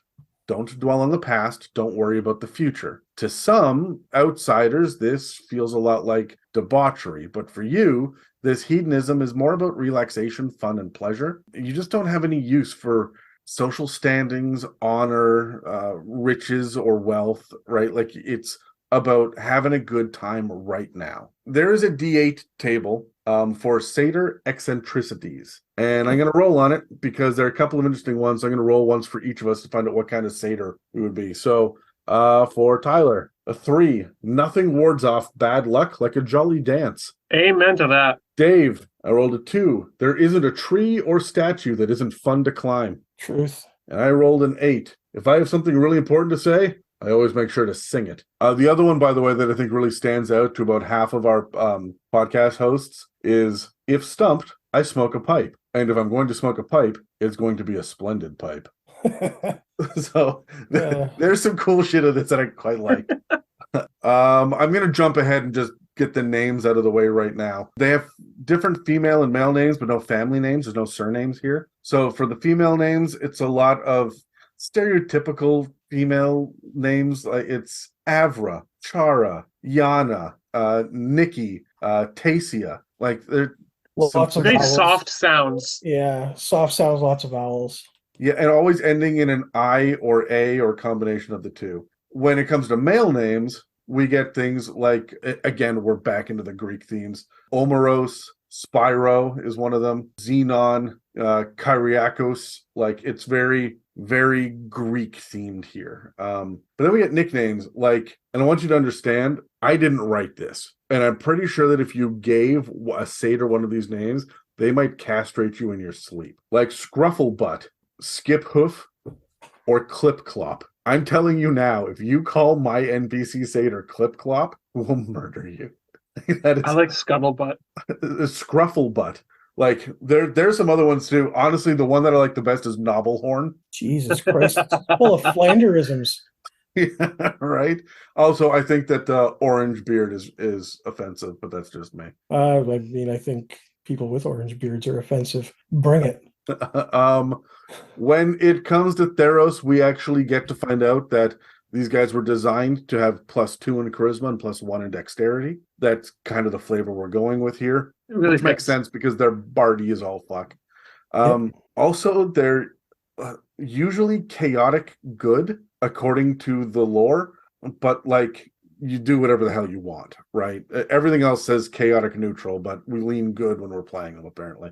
Your ram attack is 1d4 plus strength instead of the 1d6 that you get in the multiverse. Resistance against spells is still there, but when it comes to the Theros one, and here's why I say use the one in Theros, yes, you do less damage with your horn attack, but you're not going to be using it outside of tier 1 anyway, because you don't just have resistance against spells, you also have resistance against other magical effects. And that is fucking important if your DM is using Monsters of the Multiverse, because no one's casting spells anymore. That's true. You also get Common and Sylvan. You don't get to choose another one. That's just what you get. There's a little blurb here off to the side, which kind of gives you an idea of how satyrs' mentalities work. And it is the myth of Xenagos, the satyr god. I'm going to boil this down really quickly. He was the most satyr that ever satyred until he became disillusioned with the fact that gods require mortals to pray to them in order to exist. This made Xenagos a little offended. He thought that the gods were lying to mortals, so he tried to become a god himself in order to teach them a lesson. Long story short, the gods were like, fuck you, no, let's stab you through the heart with a spear. So, interestingly, many satyrs actually remember Xenagos fondly as someone whose pranks even got the attention of the gods. But that means that they remember him. And you got to keep in mind that we discovered earlier that all of their lifespans are like 100 years old. So this recently happened. They tend to look at his story as a good example of why you shouldn't prank anyone with maliciousness in your heart. And also, it's a good example of how a good prank is a prank that everyone enjoys, not just you. So, yes, you're into pranks and dancing and revelry and bullshit like that. However, you're there so that everyone has a good time, not just you. And that's an important distinction to make for a satyr, because satyrs are problematic, kind of like Kender are at face value, like previous versions of them. At face value, they can be a pain in the ass. So be very careful when you choose to play one. You're there for the whole party, not just for you. Also in Theros, it gives us two kinds of satyrs that are monsters, the Reveler and the Thornbearer. And they both speak Common and Sylvan. They both have 40-foot movement speed, just like in the Monster Manual. And they are chaotic neutral and are immune to magical sleep. The Reveler has the ability to charm up to 4 people if it dances for more than a minute, and mostly uses the dance to get people to party with them. Even if that means that the new friends would do things they normally wouldn't do because it would embarrass them. So you dance, they have to make a save, or they are charmed for up to an hour, and you just make them dance belly dances when they're like proud paladins or stuffy barbarians, right? Revelers are CR1. The Thornbearer is a bit different. They're more of a protector of nature and warden of the wildlands that they live in. Dave, this is a lot like your fairy character right now. Yeah, I'm getting that. They've got a multi-attack, which gives them like the CR2, but they also have a special attack as well. It's called Hail of Arrows, and they can do it once per rest, either short or long. It essentially turns a single fired arrow into a bunch of arrows in a cone attack that forces a DC 14 dex save that results in 5d6 piercing damage on a successful save, or on a failed save, or half on a success. So, I mean, that's a lot, especially for CR2. I do like that there's a variant of Satyr that isn't just about being a frat boy, right? Where you can actually have a little bit more of a civilization, a protector of the Satyr lands. Like, you got the bouncer to the orgy, right? So, which they all need one. Now, yes, absolutely. Speaking from experience. Anyway, I bring up the idea of the orgy because here's the part where you can skip ahead a couple of minutes if you're uncomfortable with this. Satyrs are inherently sexual according to their real world lore. They're not that way in 5th edition, but according to Greek myth, satyrs are always male, and they are nature spirits with ears and a tail resembling those of a horse. they also have a permanent, incredibly large, exaggerated erection. Some sources call them fawns, not fawns with a W like baby deer, but Fauns. It's just another word for satyr. And some of them have horse legs to go along with the tail and the horse ears. But over time, over centuries, the description of them has changed, and you can actually find stuff from like 500 BC and later where they're actually depicted with human legs. So the only thing that's really about them is that they've got horse ears, a horse tail, horns, and a big throbbing permanent erection. Half of the artwork that I saw of classical like pottery and etchings and whatnot are them gripping it and like looking at it. So they're very much about this hedonism and debauchery in the real world. I would not include that in my D&D game. Neither would I. I would pull back on that. I did have a satyr NPC show up in my last campaign who missed his wife dearly and had erected statues of her, and she was incredibly well endowed in all of them. And the bronze statues were particularly worn in the chest and butt regions, where he would just go over and hold them and cry and miss her. And then eventually they found the wife, and she missed her husband, and he had a big, massive erection on the front of his statue, which was all worn to hell. She would cry because she missed him. I added that, but I knew my table. I knew that wasn't like I could get away with that. We all had a good laugh about it. We moved the fuck on, and it was not a focal point. It was memorable. They will still mention it every once in a while, like Rizkin, that pervert, right? But that was the joke. That was the punchline, and we didn't focus on it. We didn't make a session around that shit. So like session 0, and don't include that. I'm not going to play a horny satyr character, even if they're a bard. So I would agree, yeah. And think of it this way too, is I think even in the book it mentions this, that it's not all about debauchery with them. It's only debauchery as far as outsiders looking in are concerned, right? It is always about hedonism, but hedonism isn't necessarily a big bad word. It's just them enjoying and embracing the moment, right? And that's just it. In I think it was Theros that it talks about that, how it's they're just enjoying life. They're enjoying everything, and it can be super peaceful too. It doesn't have to be something that, when you think about it, it is overtly sexual. No, as a matter of fact, if I wanted to play into that kind of like physical pleasure thing, I'm going to lean into food, wine, and dancing specifically, right? Like the satyr's going to lean in close to the character and be like, how do you want to go upstairs and dance all night long? And then it turns out you're actually doing a jig all night long, right? Like it's not actually the flirt you think it is. So let's grab dice because I have some questions. All right.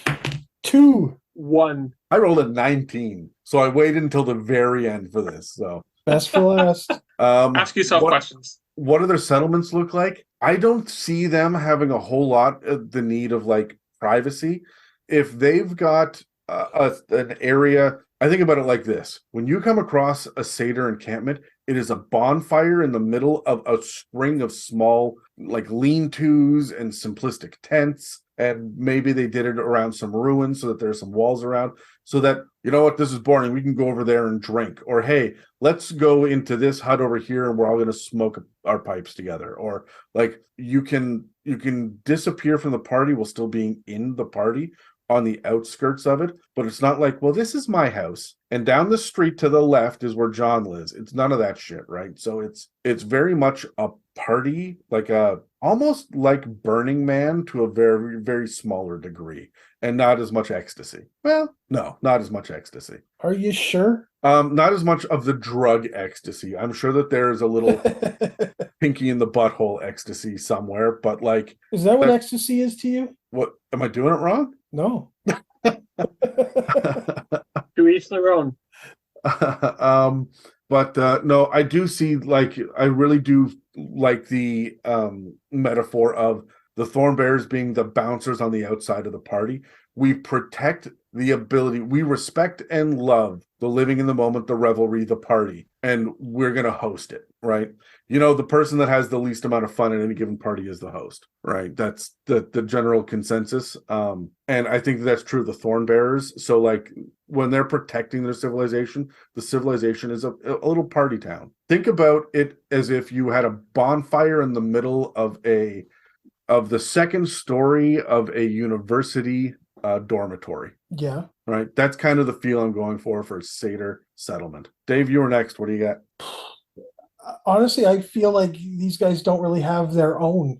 They're gonna just kind of leech on to whatever's close, whatever they stumble across. They're gonna wander around aimlessly until they bump into something, and they're only gonna have their jug of liquor in hand, and they're gonna wander in, party it up, and move on to the next thing. These guys don't have, to me, they don't have settlements of satyrs. I feel like if you have more than about 6 satyrs in a room, shit's gonna pop off. Definitely. I also think, like, here's something I was thinking about when I was prepping this. Fey deals are a big issue, right? So what do satyrs want? They're going to want to learn a new dance. They're going to want your favorite pillow. They're going to want that shiny thing that you've got pinned to the front of your tunic. They're going to want a magical instrument. They have no use for your gold. They have no use for your crown or your armor or the rings on your hands, unless the ring is etched to look like something funny, right? So I do feel like a good joke is worth more to them than anything else. But like, I'm assuming it's wine. Wine and food are the big things. Yeah, I would say so. Tyler, what does a settlement look like for? I think you guys have covered it. Just this idea of if there's a settlement that's primarily satyrs, it's going to be just a joyous time. It's going to be a revelry. But I want to lean into the Fey side here in the sense that it's going to be a lot of color. They're bringing visual stimuli because they want to have fun and everything, but they also want to bring kind of the Fey side into the party as well. There's a lot of charming going on as well, so I feel like them being able to do things like cast hypnotic pattern and shit like that would be... Yeah, absolutely. Speaking of, let's talk about party roles for a moment here. I have trouble picturing anything outside of Bard or Ranger for the Thornbearer, but I feel like you can make a strong point to really do anything except like an artificer or a wizard. Actually, I don't see a barbarian for these guys either. But I don't like, but with the Thornbearer being kind of fighty, and you have like Oath of Nature, Oath of Devotion for paladins, like it could really be anything. But like these guys, like maybe not Warlock. Dave, Tyler, you got anything? I don't know. I think these guys are your absent-minded spellcaster. Like these guys could be your nutty professors. These guys, like Radagast from the Silmarillion or the Hobbit movies or whatever you want to say he's from. Yeah. He could have been a satyr. He's got that very literal down to earth mentality that I look that Fey connection that I look for from a satyr. Do you feel like that's a druid or a sorcerer or a bard more than a wizard or a warlock? Yeah, I think wizard was just kind of one of those catch-alls at the time, and we have since refined it in the last 90 years. But yeah, more sorcerer, more druidy. But they seem to be more divine than arcane to me. I would agree. Yep, go ahead.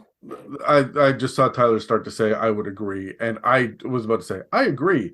However, they're totally going to whip out a scroll and do some of the arcane spells because they're not afraid to fuck around. And that's kind of the point. Is they will make a teleportation circle and be like, hey. I wonder who's on the second level of Hades at the moment. Let's see, right? And I saw someone try the spell one time. Check this out: fireballs the room everyone's standing in. Like delay blast fireballs, so he has enough time to get out the fucking window, and then it goes off, right? Oh, the Dan method. I could see these guys as a warlock, though. I could, and their patron being from the Fae. Having an archfey patron, absolutely. Yeah, I could totally see that, and because of the high charisma. You also have some Greek gods like Dionysus and whatnot, like the god of wine, right? Like exactly, yeah. That does make sense. I can totally see that perspective and really role playing it from that. Yeah, but you gave me. Yeah. No, keep going. You gave me an idea for a barbarian, though. For a satyr, his rage comes on when he drinks too much. or when he's too sober. Ooh, I like that even better. I like the idea of, and bear with me because you said Archfey Warlock, and then I said a Greek god. So like I'm thinking cleric, but there are nature clerics as well. Like you can get all of the flavor, but there's no robes, right? The praying is just going to be I sit down at the little altar that I roll out, pour a little bit of wine into the cup for my god, and then be like, hey, check it out. I found some eggs, some like bird eggs over there. I'm gonna make breakfast. I'll make twice as much as I need so you can have some. Right. And that's it. That is their level of praying. Right. I'm just going to include you in my party that I have every morning at dawn and every morning at night. Right. Like, which is all their god would really want. Yeah. And I think that would be an interesting way of doing it. I already covered the names for them. Do you guys have any final thoughts about like backgrounds for these guys or role-playing insights or anything? I mean, maybe not so much on that, but to go back to Xenagos in Theros, he is one of my favorite Magic the Gathering characters. He started off as just a regular satyr, and actually, if you go through one of my decks, you'll see that he did eventually end up becoming a god.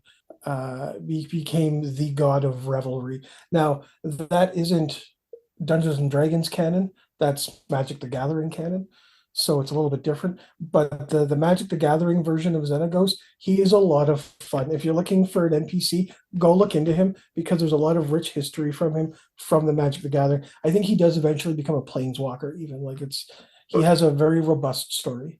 Just to be super clear, I skimmed over the story, but he did become a god. And I'm going to quote this directly. There's one sentence here, two sentences.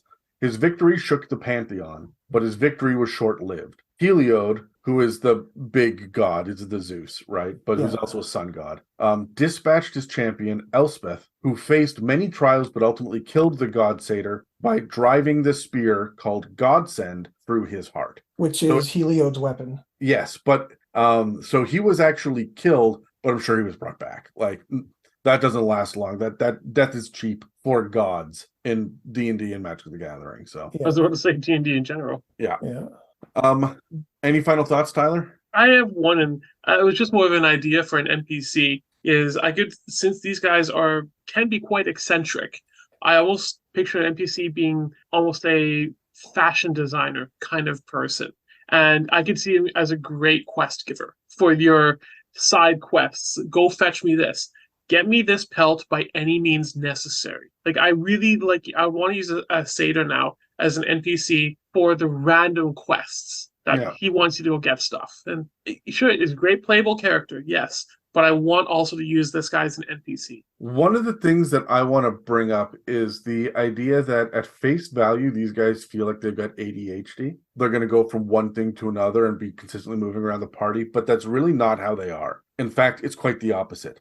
If they want to bang on a drum, they'll bang on that fucking drum for the next 8 months until they wear through it. If they want to blow a horn, they are going to learn every song they can on that horn and try to master it. If they're going to dance, they're not going to dance for 10 minutes. They're going to dance all night, right? And so they're not looking to become experts. They're looking to have fun with it, right? Exactly. And if they find that one tune, the one hook that they think is really cool, they're going to play it over and over and over again because, hey, guys, listen to this. No, seriously, listen to it, though. Hey, did you hear I went from an F sharp to an A minor? No, hold on. Stop and listen to what I just did. Do you know who in pop culture has satyr energy? Is Ruby Rod from The Fifth Element. Yeah. Yes. Right?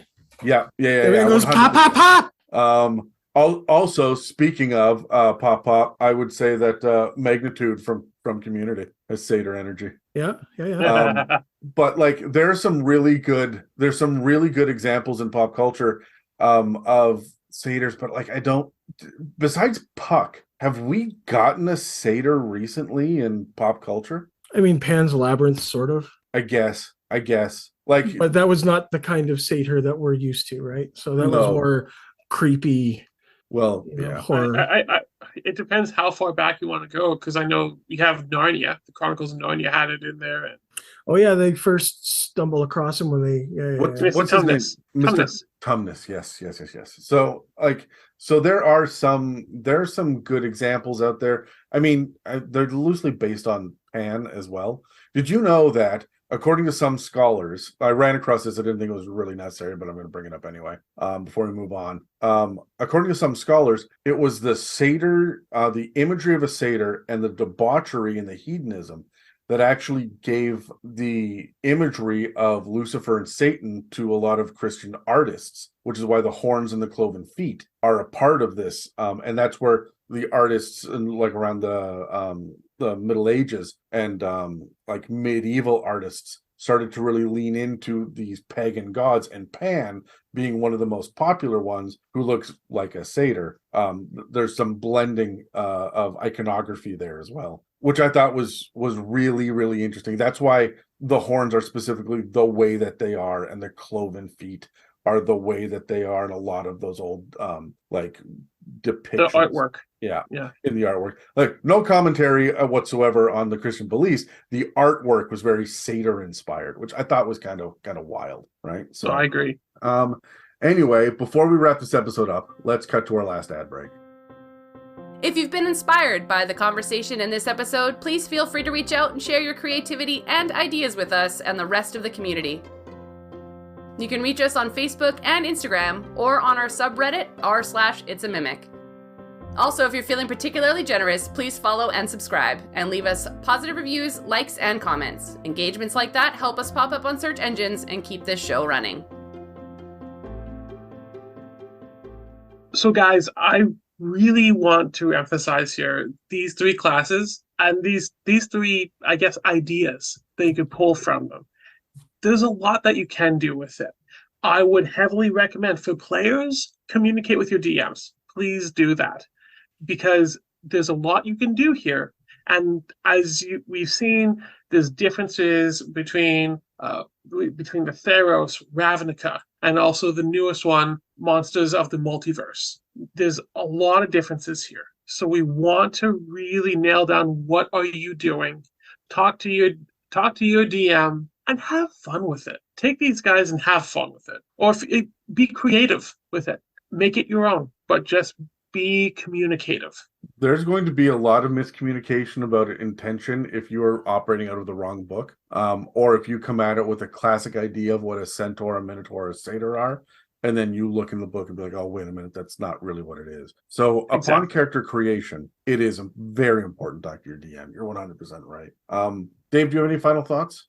Yeah, I think that they've done an interesting job reflavoring all of these creatures for the different settings and making them manageable to be dropped into just about any setting. I could put any one of these guys into Eberron, and here's my shameless Eberron bring up of the day.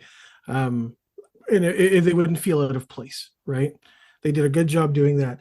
But I feel like with all of these different reprints and all this different information, I'm starting to kind of get the 3.5 vibe out of 5th edition, and the simplicity that I loved of 5th edition is starting to go away, and I don't like that. This feels like a death throw for 5th edition, the Monsters of the Multiverse book. It speaks to a larger problem, I think, and I don't know. It's weird.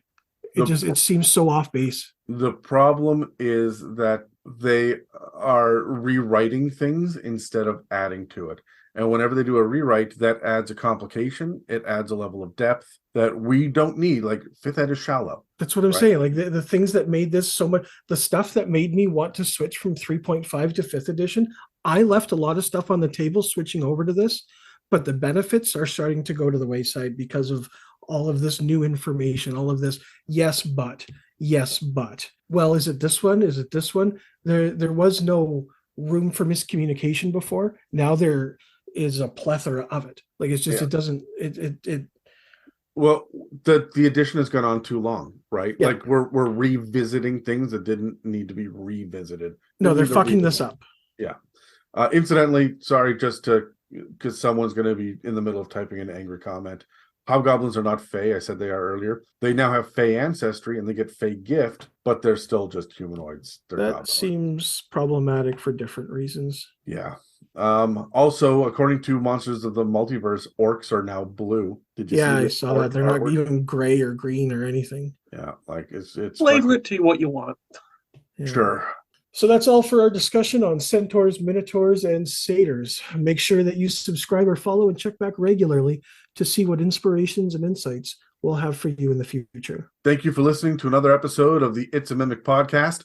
If you'd like to support us, we have a donate button on our website, www.itsamimic.com, a store with some It's a Mimic merch, and a Patreon. This episode and others can also be found on Spotify, Apple Podcasts, YouTube, and most other podcast apps. Thanks again for listening to It's a Mimic, where you never know what you're going to get. Sometimes you get me talking about giant erections. Sometimes that's probably more often than not. Actually, yeah, I guess at this point they know they're getting that. Yeah, they do know that's the one thing they're going to get. Hey, we don't kink shame. This has been an It's a Mimic production. Please check the show notes for this episode to see links, time codes, and credits, and don't forget to reach out and share your own inspirations.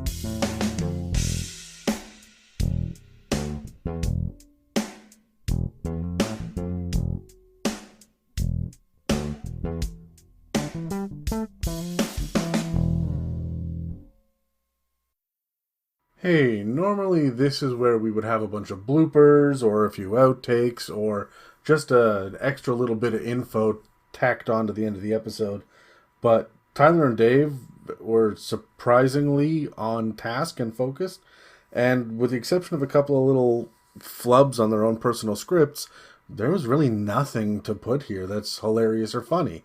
So what I'm going to do instead is just use the opportunity to monologue really quickly, give you guys a little bit of an update about what the future has for D&D as we see it. Keeping in mind that we don't get any behind-the-scenes information, we don't get a peek behind the curtain.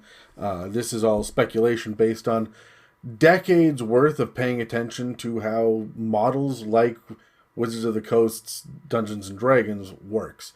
There hasn't been anything quite like D&D with the longevity and the popularity, especially with the recent 5th edition interest in the game that has returned to it. We've had a second heyday, and we've never really seen another tabletop role-playing game do that. Not like D&D has.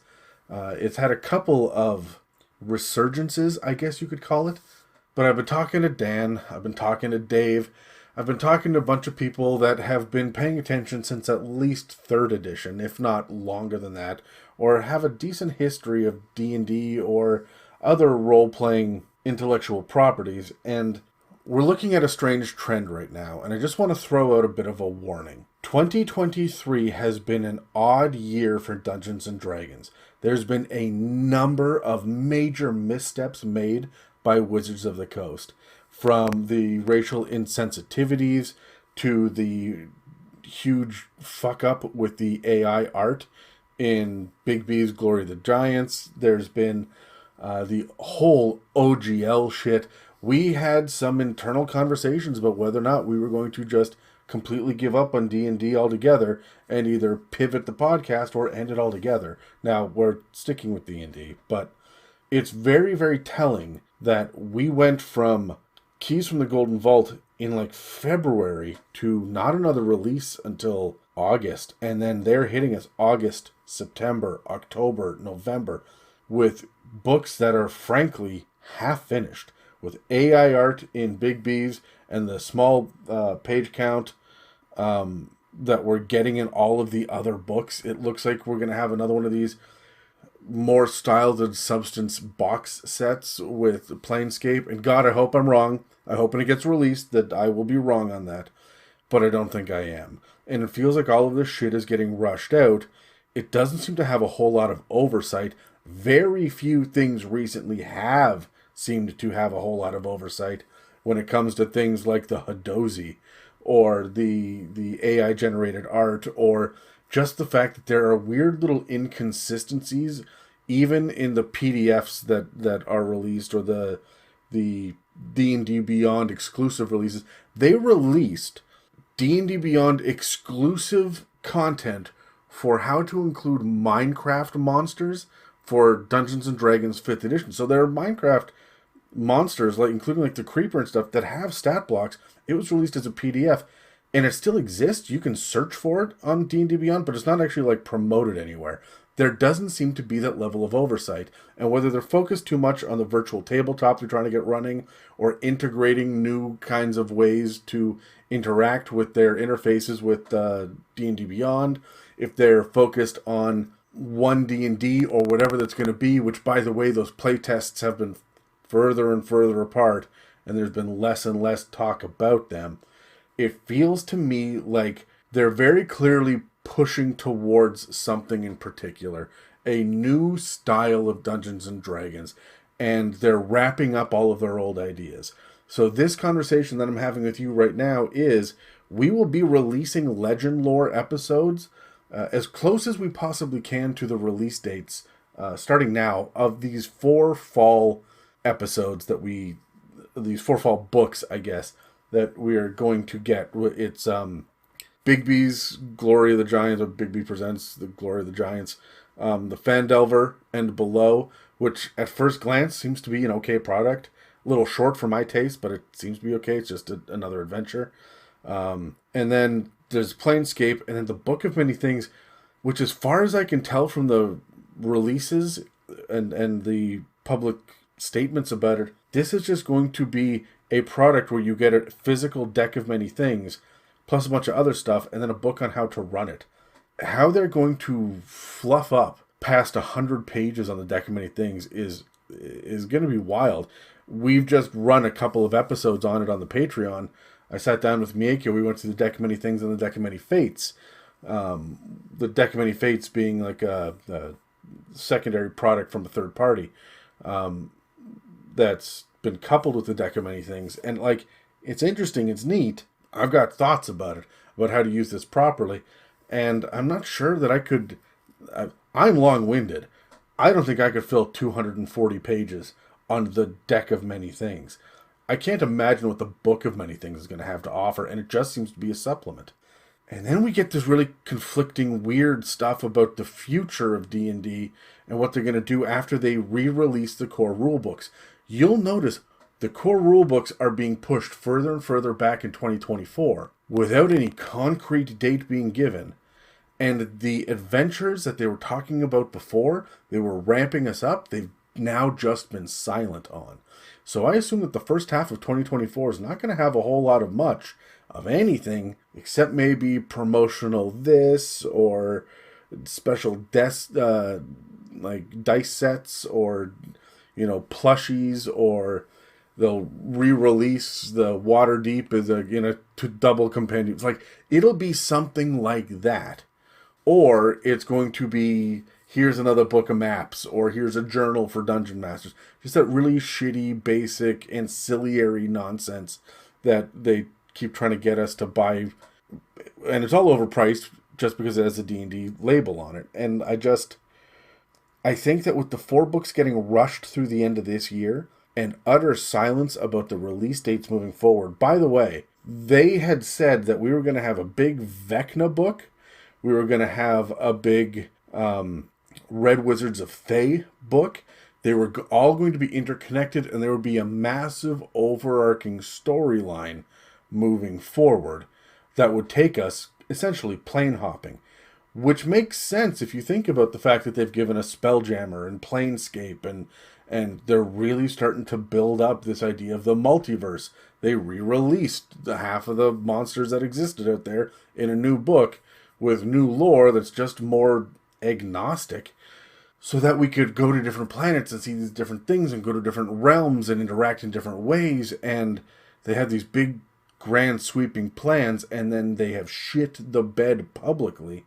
And I just feel like Wizards of the Coast is giving us this stuff right now to placate us so that they can catch the Christmas rush, and then we're going to get a whole lot of nothing for a while. There's enough stuff that's been published for It's a Mimic to run for a while longer.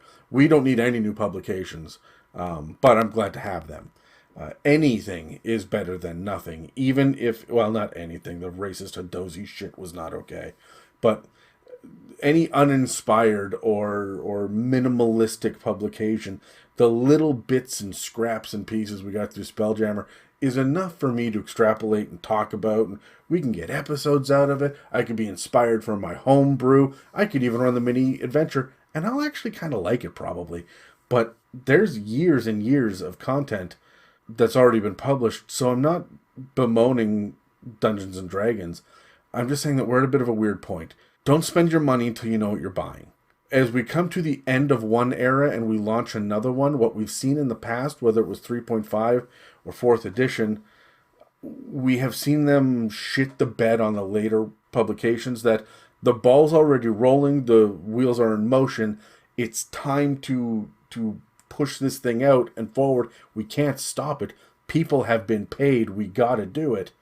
But we're not going to put the final effort into it. It's going to be the shitty little tiny page count. It's going to have subpar art. It's going to have conflicting information in it. And we're starting to see that. This is the era. This is the late stage of a D&D edition that many of us have seen before. If 5th edition is the first one you're really paying attention to, please be aware that as we move forward and talk about the things that are in the newer books, you got to have an asterisk beside it. And honestly, we're going to take more care moving forward. I mean, we've already recorded up to like episode 250-ish, so we're a good solid couple of months ahead at this point. But we are going to start taking more care, understanding that you, the listeners, have probably not bought these books. If we're going to start talking about them, because why would you? Why would you? There are a lot of really great third-party things out there, a lot of different systems to play in. There's just good board games. There are other options. There are more things to do with our time, and we're not stuck in a lockdown like part of 5th edition was, and kind of its, I don't want to say its heyday. I think its heyday came a little earlier, but it definitely felt good to have D&D during the pandemic, right? A lot of people discovered it. A lot of people had time to invest in it. A lot of DMs had a chance to take a deep breath and reinvest their attention. We're not in that era anymore. The era that we're in now is hurry up and publish it, get it out, make the buck while we still have 5th edition, because we're about to shake it all up to see what happens next. And so I love Dungeons and Dragons. I love tabletop role-playing games. If you're listening to a D&D podcast, you love Dungeons and Dragons too. Even if you love to hate on the current edition, there's the warm and fuzzies inside when you think about these games that we play. I'm not going to tell you don't spend your money. I'm not going to tell you go spend your money. I am going to tell you take a breath and think about what you're buying. For my money at this point, Fizzbands is way more interesting than the Glory of the Giants. The Glory of the Giants is a pale little brother to what Fizzbands was. The same way that Tasha's Cauldron of Everything is a pale little sister to Xanathar's. We've got other material that has been published that may not seem as flashy or as fun, but as we come into the holiday season and you want to buy books for people and you want to go and do this big like celebration of D&D, and we're going to have D&D parties, I want to give my DM a new gift, you don't have to do the new flashy thing. The new flashy thing is probably going to be a disappointment if it follows the trend we've seen before. So here's my PSA. Stop and think. What do you want? Where can you get it? Because at this point, I am fortunate enough that I've got a Patreon that helps us go out and buy all of the books so that we can review them and make all of the new books available for you guys to listen to our review of, our little bit of a deep dive. We try to be forgiving of it and not be one of these bombastic, sensational YouTube videos of the top 10 things wrong with this fucking publication. That's not us, right? We want to celebrate, we want to be inspired by, but like, let us spend our money first before you think about it. Get a deeper dive that hasn't been sponsored by Wizards of the Coast and isn't schlock value. Even if it's not us, stop and think. And go back and revisit some of the earlier publications that are definitely worth looking into. Some of the biggest and the best ones were kind of about a third of the way through it. If you can get your hands on Tome of Foes or Volo's Guide to Monsters, go out and do it. The lore in that is second to none. Skip Sword Coast Adventures Guide, unless your DM or you yourself really love the Forgotten Realms and are just desperate for anything. But you'd almost be further ahead to go pick this stuff up the Forgotten Realms book from 3.5. The Eberron book is great. The Ravnica book is great. There's a bunch of shit in there that people can use. Xanathars and Tashes are phenomenal. If you want a good, exciting adventure to play with a lot of like really dark aspects and some exploration involved, I've got really good things to say about Icewind Dale, Rime of the Frost Maiden. I've got good things to say about Candlekeep Mysteries and Journeys to the Radiant Citadel if you want something that's a little bit more modular, or you want things that you can just plug and play. If you are a big Critical Role fan, Call of the Netherdeep is really cool, but I really liked their original publication that was third party, the Taldore campaign setting. I thought that was a more inspirational book. There are things out there to go look at, not the least of which are Keith Amand's The Monsters Know What They're Doing books. I'm sure you've seen them on the shelves and you've walked right by them and thought, no, I don't need this. Give it to your DM, and trust me, there will be an additional dimension to your combat encounters that are going to be way more fun once they crack that book open. But don't just go buying the next D&D publication right now, because it may not be everything that you hope it will be. I hope it is too, but just from my experience, I might be a little bit jaded on this. I'm just throwing it out there. Hold off. And much like Strixhaven, Call of the Netherdeep, Spelljammer, Dragonlance, even Keys from the Golden Vault, because it's just heists and nothing but heists, we are starting to see more specialized and more unique zooming in on certain topics and ideas in Dungeons and Dragons that we're not, it's not the broad strokes that anybody can use anymore. You cannot just, anyone can buy Xanathars and get use out of it. Anybody can find something cool in Tomb of Annihilation or Tales from the Yawning Portal. Spelljammer, Dragonlance, Keys from the Golden Vault, Strixhaven, Call of the Netherdeep. These are very, very, very specific things that only some people are going to get something out of. And just because so-and-so may like giants does not mean Big B Presents Glory of the Giants is going to be the correct book. So, bear with us. We'll try to get this information out to you as quickly as we possibly can, so that you can make informed decisions. And don't just believe everything you read online or hear in a podcast, including us. Know yourself, know your DM or whoever you're going to give the gift to, and make a proper informed decision. Because right now, I'm not joking, you heard Dave and Tyler complaining about it, and this was recorded months ago. We've had a whole bunch of stuff released since then. We are in the stage now of the cash grab. The death throes of one single edition. Dungeons & Dragons will be fine. We'll be okay. There will be a weird transitional period in 2024, but we'll be okay. Don't fall for the fancy box sets and the buy the deck of many things bullshit that they're going to give you, because you can do just fine with a tarot deck or a regular bicycle deck of cards and the DMG. And frankly, if you don't own it, the DMG, we bitch, but the DMG is a better book than about half of the other shit that's been published so far. So, anyway, that's the end of my rant. I wasn't expecting it to go this long. I just wanted to be completely candid with everybody, and I didn't want to release a special episode with some schlocky title at the front of it going, what we think about 5th edition, and here comes 1 D&D, and I'm not here to suckle at the teat of the algorithms that we have to adhere to. So, thank you for listening. Thank you for loving this game as much as we do. And you don't have to hold your breath. D&D will be okay. And the transitions it'll make will bitch at the time, but it will be all right. Where it lands is going to be okay. We're just going to have a whole bunch of angry internet warriors slamming on their keyboards for probably the majority of the next 18 months. Remember, this game is not a book. This game is not an edition. It's not a rule set. It's not an opinion that you can find on the internet.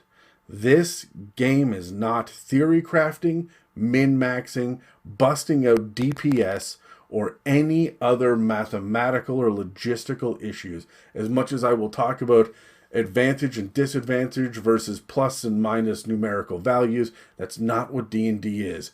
It is about the stories around our tables. And as long as you can find inspiration, as long as you can find the parameters within which you can work, you will have a good time, and that's what we're here for.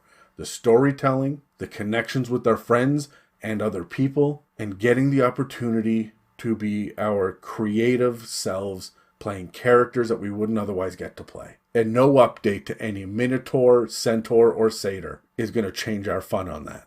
So don't hang your hat on a single book, but don't despair. It will be okay in the long run, and I feel very confident now, weighing in after the OGL nonsense, that this hobby, this pastime, this passion, this game will survive, even if you never give Wizards of the Coast another cent, or you go in whole hog and buy all of their books. Because the thing that makes D&D special is you.